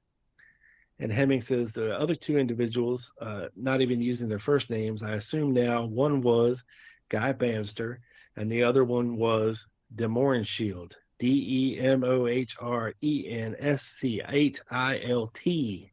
Guy Banister and George Demohrenschild in the room together showing Jerry Hemming cash. Yeah. Now, isn't that a hoot? Yeah. And he says, hey, this is a first for me. I've never heard anybody connect those two. Huh. Yeah, he says, well, they ask him, upon what do you base that they were Guy Banister and George Demohrenschild? And Hemming says, well, conversations subsequent to that and recognizing their photographs. And they ask him, now, was this conversation specifically directed towards an assassination of Fidel Castro? Hemming says yes. Okay. So it was for Castro, not Kennedy. And he said, then they asked him, so you've mentioned 5 people at this meeting now. They say yourself, Frank Barthez, Louis Rebel, a relative of Rebel's, Guy Banister, and DeMorin Shield. That's 6 people. And so then he says, also Sturgis was there. Okay, he's just making shit up now. He's just making shit up at this point. No way. It sounds like some what's that lady that says she was the babushka lady, and it's some Beverly Oliver stuff. The story's just growing. You know, he's into Madeline Duncan Brown territory now. Oh, it gets better. Oh, great. So they ask him, do you recall where you were on the 21st of November, the day before President Kennedy was assassinated? And he says, I was trying to locate, I was in Miami trying to locate Felipe Vidal Santiago. And they say, for what purpose? And they said, to keep him from going to Dallas. Why did you want to keep him from going to Dallas? Hemming says, somebody wanted him to go to Dallas. And then he goes into talking about contacts introduced him to Admiral Sosa Avila, and then withdrew from participation in the discussions, and Vidal Santiago became evasive as to exactly what the operation was going to be, except that it was fully funded, green-lit, that the Guatemala vessel would be used as a support or a backup base of operations to launch it as a secondary strike. And then this upset me to no end because I felt that Hargraves, who was working with Santiago, had somehow acquired these names that were contacts through Howard Davis or somebody else. It was kind of a disruption activity we had faced before, where customs was dogging our steps. As we would go out the back door, they would come in the front door and threaten people to stay away from us and all this kind of business. At this point in time, Santiago was being told that he would have to meet for the final meeting in Dallas. This was the week of the 18th to 20th of November, just prior to the assassination. And they asked him, was that where you were when you heard about the assassination? He said, it was on the radio. I had trouble with my TV. I could not get a picture on the damn thing. So I got sound. So I called. There was a payphone on the island. I went to a payphone and I called over to Miami News to see if Bill Daggs was there, because we had a meeting a year before with Daggs in the Miami News office talking Cuban business with some Cuban leaders. He says, I was a little apprehensive that I could not locate Vidal Santiago. He supposedly had gone on a hit to Fidel. We had just gone through this November 18th thing at the airport, and I was extremely apprehensive about the fact that Vidal Santiago might possibly be in contact with some of the people that had raised this hit Fidel, then started talking about the Kennedy situation. I was attempting to locate Santiago to tell him to stay the hell out of Dallas while the president was there. Were you attempting to locate anybody else? They asked him. And he says, well, when I got to the Miami News building, the first call I made was to Lester Logue. Yeah, he told A.J. Weberman the same thing, to stay. Yeah. He says, I called. I tried to locate Wally Boots Welsh, who Hall was staying with. He said, I called General Walker's place. I warned Logue that if Hall showed up to take precautions, that he had my weapon. Yep, that he had the 30-06, the Johnson. Yep. I had already sworn a warrant out with Miami PD on Hall, and I warned Logue, he has my weapon. It has a scope on it, and here is what happened. Here is what happened. Here's what is happening today. I said, if Hall causes you any concern at all, you better take action on the gun with whatever weapon you've got. He's trying to get Hall killed. Right. He says, allegedly. Did you check for Hall and any other place? And Hemming says, yeah, I checked with Wally Boots Welsh. because I knew Hall had stayed with them. I do not recall what blank. Well, it was obviously negative there. And I called General Walker's place, but he would not come to the phone as far as I can remember. Then he says, no, this is before the foul-mouthed guy, the guy that loudmouth guy that was swearing all the time. And he said, oh, yeah. And I said, warn the general to stay away from this guy. He may be armed. He may be a psycho or something. This if is that was on the extent, 22nd, and I was just about to give up then. Well, if that was on the 22nd, Walker wasn't home. Right. He was in Louisiana. This is a guy who answered his phone. Yeah, he said Walker wouldn't come to the phone. Well, he wasn't there, because he talked to that German newspaper on the 23rd. He was in Louisiana at some hard right, like a John Birch dinner or some shit, Yeah.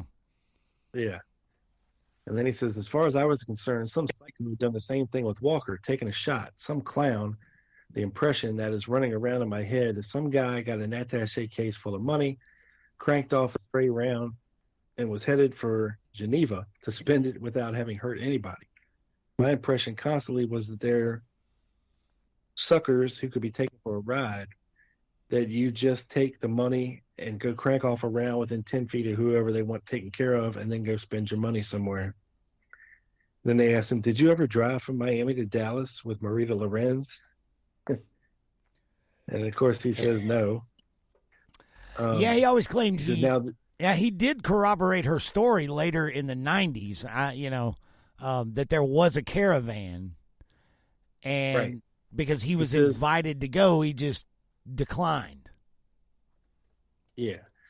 He says, now this perturbed me considerably that behind my back, everybody I knew was going to meet Texans.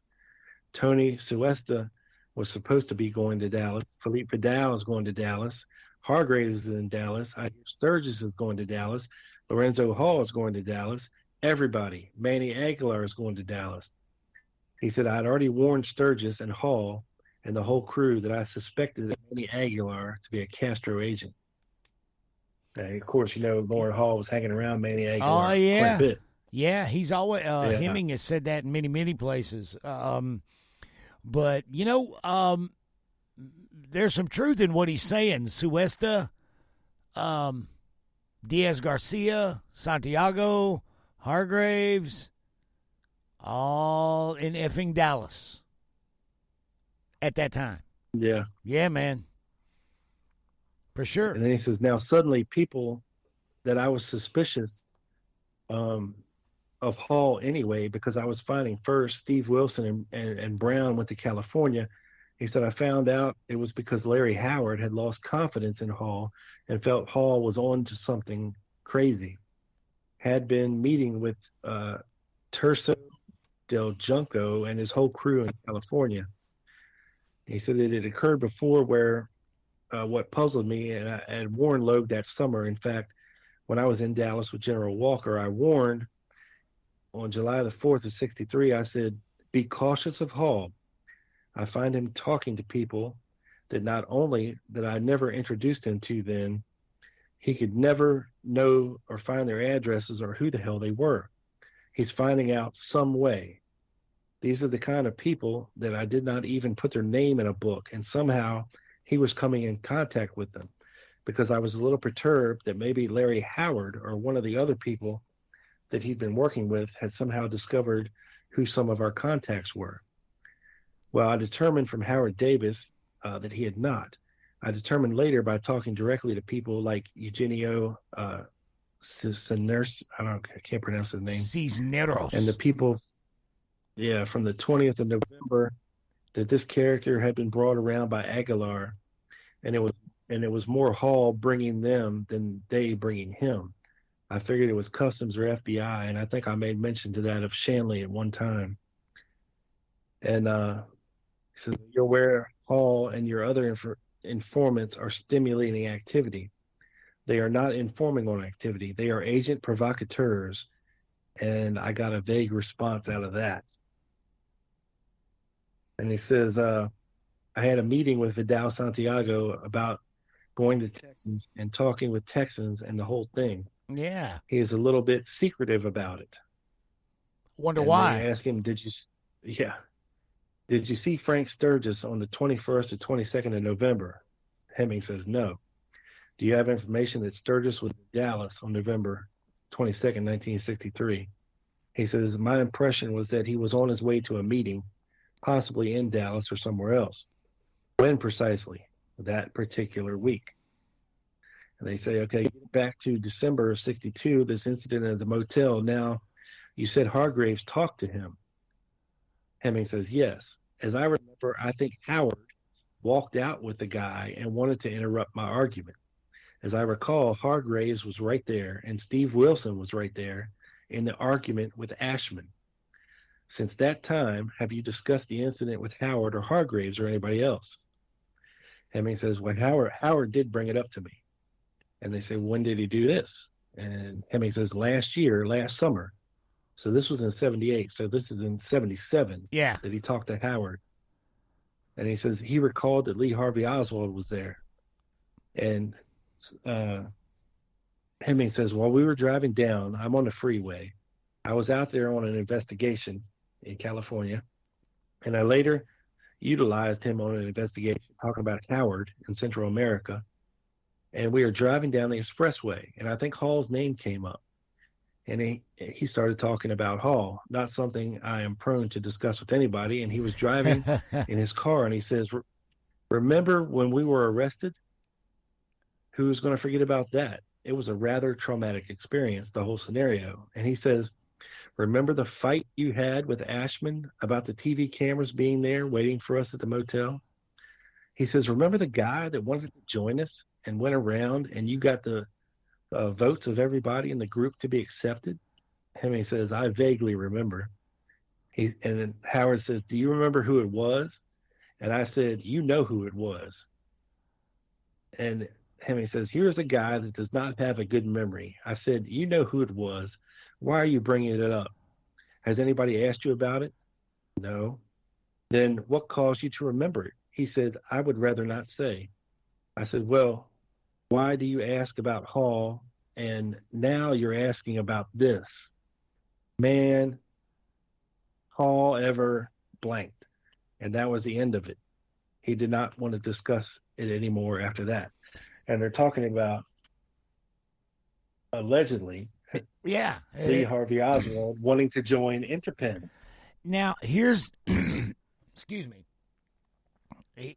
here's what gives me pause about that part of that story, is that Hemming also claimed to have met Oswald when Oswald was, years before that in California when they were, both still in the Marines. The whole story about meeting him outside the gate and Oswald wanting he wants the information about getting into Cuba.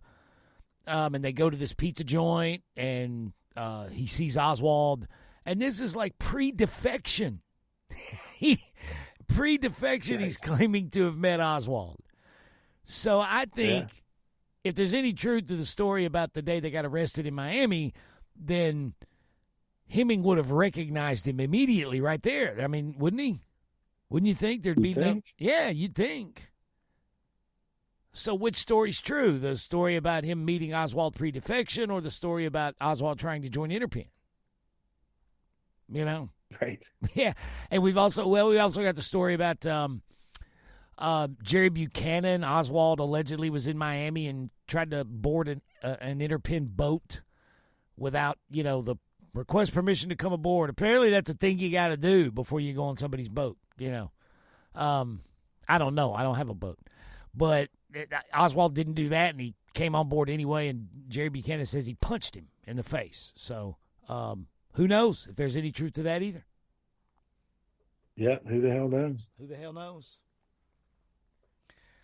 Nah, I don't know, man. I'm going to have to think about that a little bit and go back and read. And I need to go back and read what Oswald in Twyman's book, Bloody Treason. Not Oswald, but Hemming talked about that encounter with Oswald at the in California. Can't remember which base it was. In there, I believe. I need to go back and read that. El Toro. El Toro, and then reread what you just read us and weigh that in my brain skull. It's interesting. Interesting. Yeah, I just thought it was tying in with Logue and Hemming and Howard and that whole story. So that's it on that. Yep. Very, very valuable context, my good man. Thank you so much for that. Yes, sir. All right. So, what do you think? Do you have a few emails, a few missives from our listeners? I got a couple in my bag. All right. Well, let's check them out.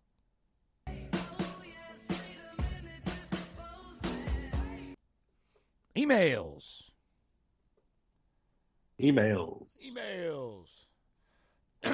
Excuse me. All right, let's see here. This is from Philip Pratt, otherwise known as Triple Underpants.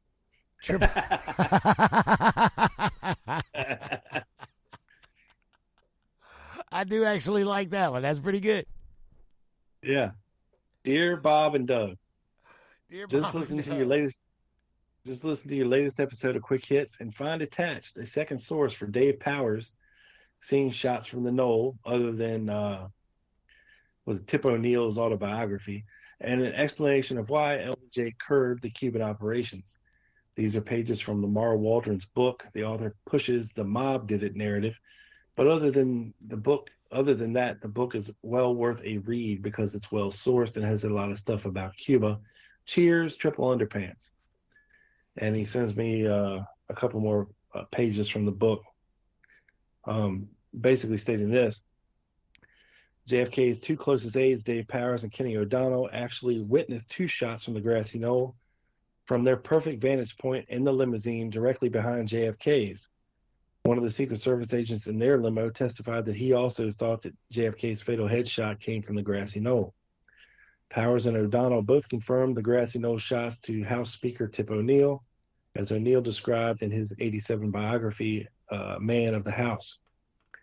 Later, in an exclusive interview with my research collaborator, Tom Hartman, Powers detailed how he was pressured to change his Warren Commission testimony from McCone to worry that JFK's death was retaliation from Castro. So he's basically providing us with another source on that story. So cool. Thank you, Triple Underpants. Thank you very much, sir. Good job. Great email. Yes, this is from JW. JW, Hey, what Bob up, buddy? Doug. Just wanted to say, I don't know if you realize how important your podcasts are to people like me. I consider myself an amateur researcher, but I don't always have the time to do the research myself. So having the valuable resources such as the 3 podcasts that you guys do is very important to me. And I'm sure like many others, so thank you so much for taking the time to give us these gems every month. My question this month, what do you think Clay Shaw's involvement in the conspiracy was, if any? Sincerely, JW. Doug, your thoughts on Clay Shaw's involvement?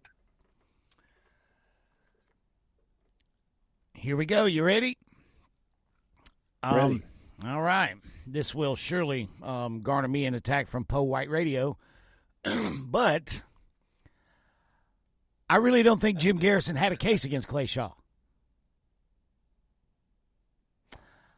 I really don't believe Clay Shaw had any role in the murder of President Kennedy.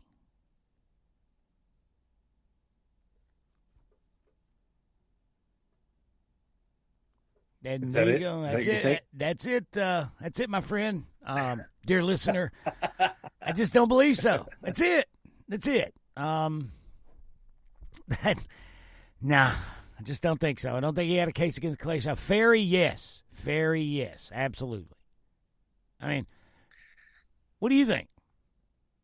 Well, I tend to agree with you that I don't think Clay Shaw was involved in this assassination at all. And just because someone has, quote, CIA ties, I mean, you got to remember, this guy was an international businessman, the leader of the trade mart.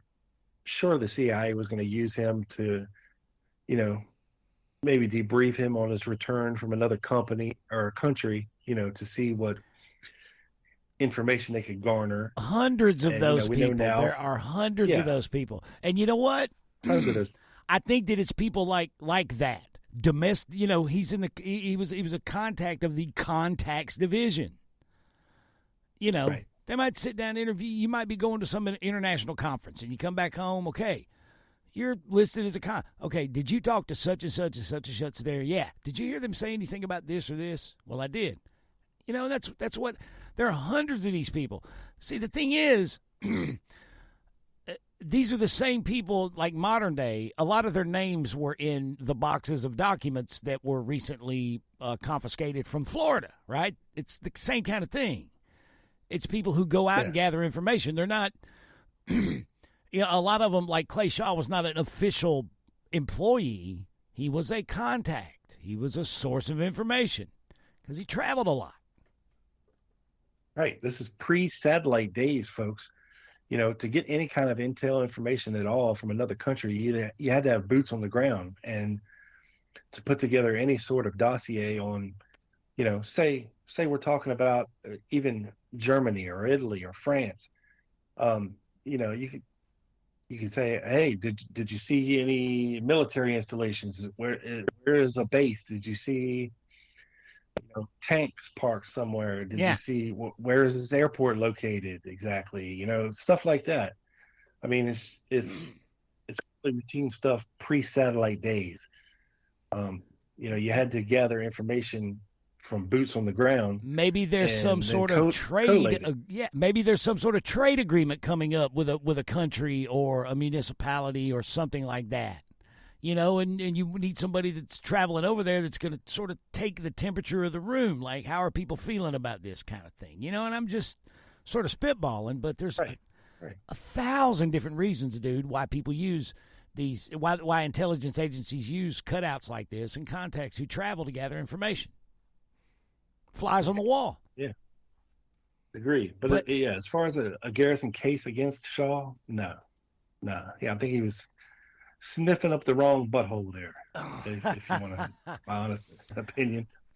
I think when David Ferry died, that was it. Done. Yeah, that was a Hail Mary pass, man. An attempt at a Hail Mary.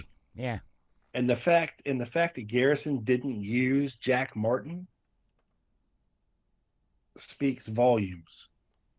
Because Jack Martin was still alive at this time, but he wasn't used at all. I mean, he wasn't part of the grand jury investigation. He wasn't part of the Clay Shaw trial.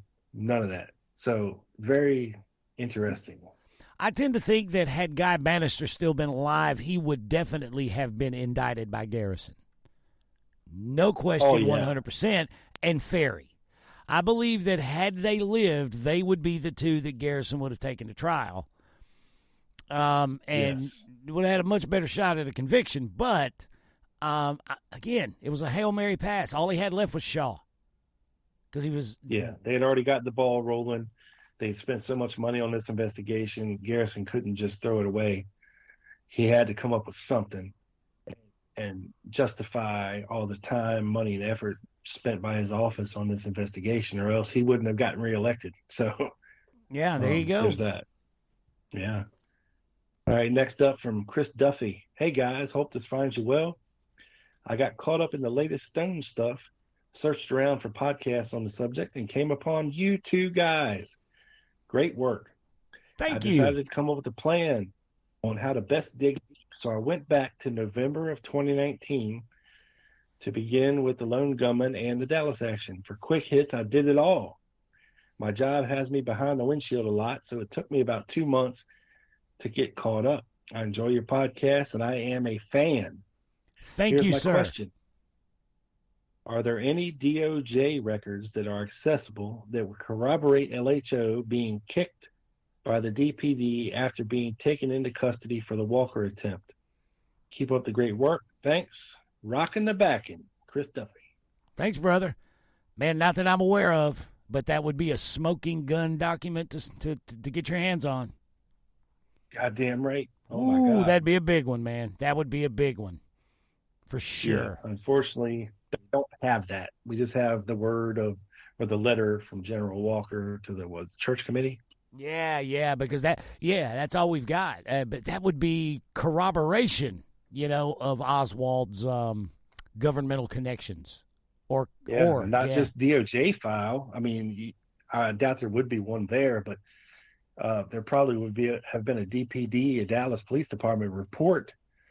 You would think if they arrested two people, but again, that report doesn't exist, at least as we know it. No, I'd love to have them they're both. still in Henry Wade's safe. Yeah. All right, this one's from our buddy Joe. If we found those two things, Rob, maybe we could go to Quebec City. Yeah. Yeah, who knows? Quite possibly. All right, this is from our buddy Joe Borelli. Morning, Bob and Doug. Oh, hey, Rob, look, Joe, I know Joe listens, right? Yeah. I don't know what he's got going on his messenger. What he must have a setting. Joe Borelli, buddy, I'm not ignoring your messages. Something's going on when thing happened to me, dude. Dude, I can't answer him. I can't answer him. Joe, I know you're probably going to hear this weekend when it uploads.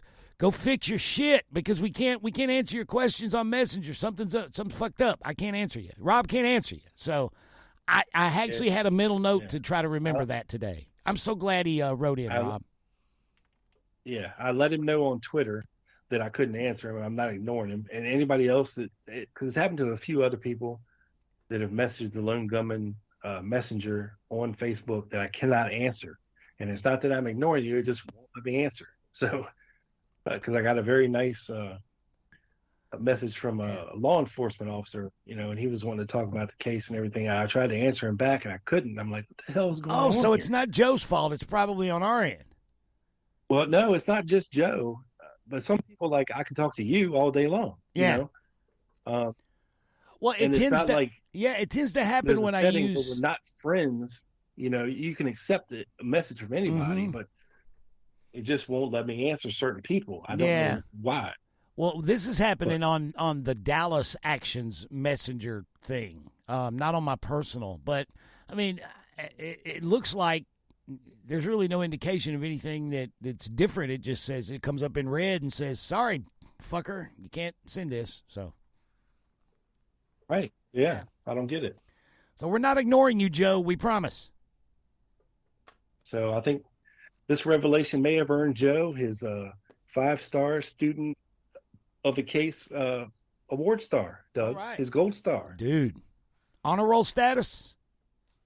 Yes. Damn it. Lay it on me. He said, I was reading a random document of Gate and Fonzie's interview with Sylvia Odio, and what do you know, boys? I found another John Martin to add to the list. Wow. Really? Yeah. And I'll read a little bit here from this document. It says, she says that when the three men came to the door, they first asked for Sarita, and that they seemed confused. But when she told them she was Sylvia and that she was the oldest, they said it was she they wanted to talk with. And then she says that reminded her of Johnny Martin. Johnny Martin came out of the blue, she said.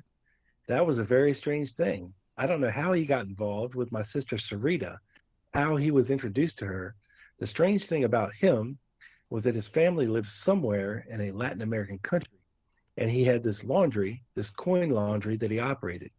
He would tell Sarita to bring her clothes there, and he wouldn't charge her. And then Sarita brought him to our house, and we started talking about a lot of things. He was very clever, and we were very young, and soon he was telling us he could get arms for our movement. I got in contact with Eugenio Rogelio Cisneros, and he told Ray he was coming to Dallas to meet Martin. Martin, she said, always seemed to be broke, yet he said he had a lot of contacts in the Latin American governments. Okay? Huh. That's twice Cisneros has come up in this episode in different contexts. Yes. Yes, for real. And Joe says, referring to Eugenio Cisneros, that name is familiar to me. I think I heard it on the Dallas Action, but don't remember anything else. Hopefully you'll be able to add some context there, but I just find it so interesting that now we have another CIA possibly related John Martin character we can add to Rob's list below.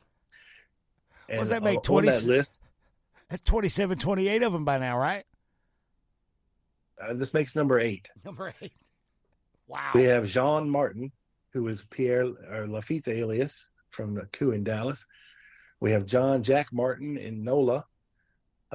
John Martin, the one that filmed Walker's house in the Brunier fight. Then we have John Martin, the postal worker in Dallas who filmed the motorcade at Maine and Houston. And John Martino, Miami CIA and Mafia asset. And now we can add Johnny Martin to the list. So that makes 8. Wow. Yeah. He says, the rest of the document is also extremely fascinating, and Sylvia talks about some lady, Lucille O'Connell, who was connected with Walker, the John Birch Society, Father McCann, that came into her life and bought her food and clothes, and how she used mind control tricks on her and checked in on her daily. It seems like intelligent agents like Johnny Martin, Lucille, Leopoldo and company, and who knows how many else, just swarmed around the Odio sisters by taking advantage of the desperation that they had at the time. After reading this whole document, I think Sylvia comes off as a very, very reliable witness, which is probably why that visit is such a big deal in the assassination lore.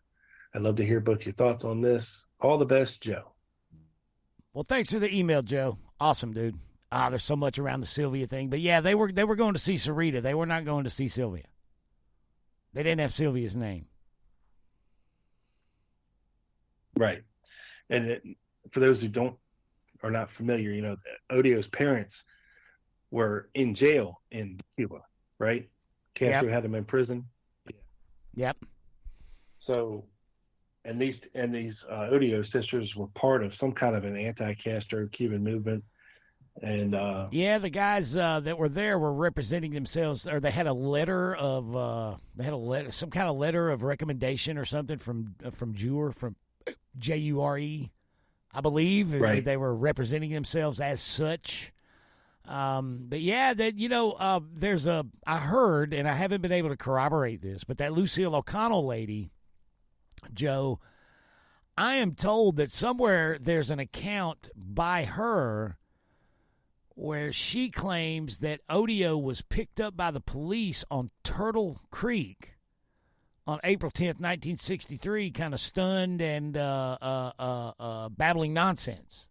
I don't know if this yeah, that's what I'm told. Whoa. I heard that from Gail. That's who I heard that from.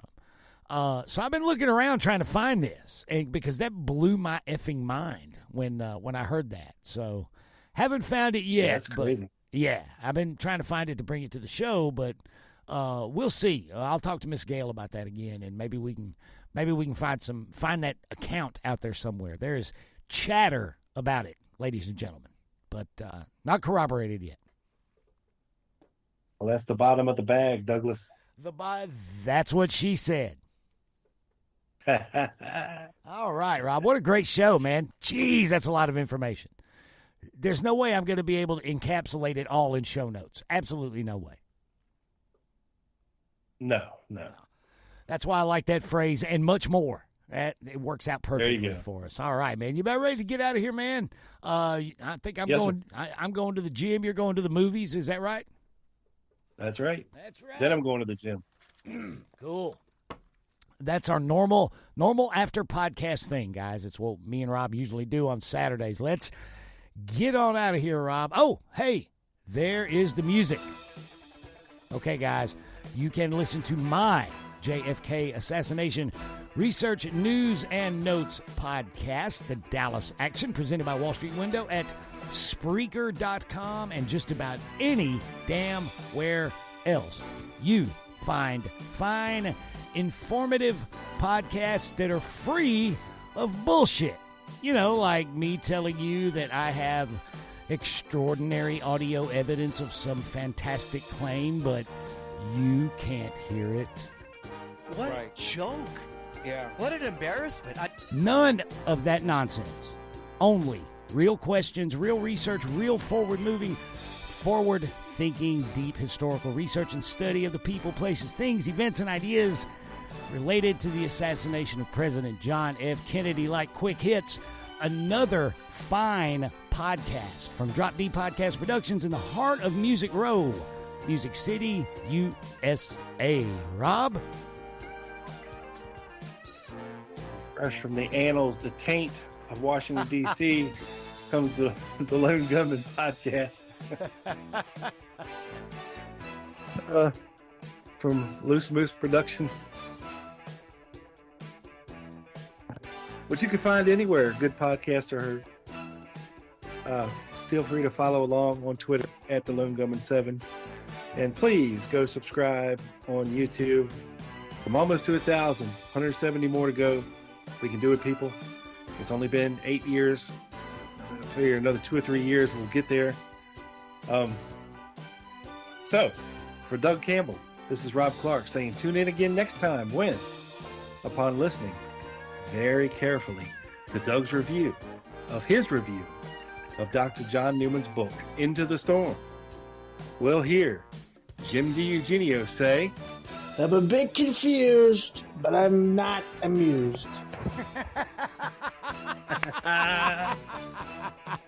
Peace. We are out.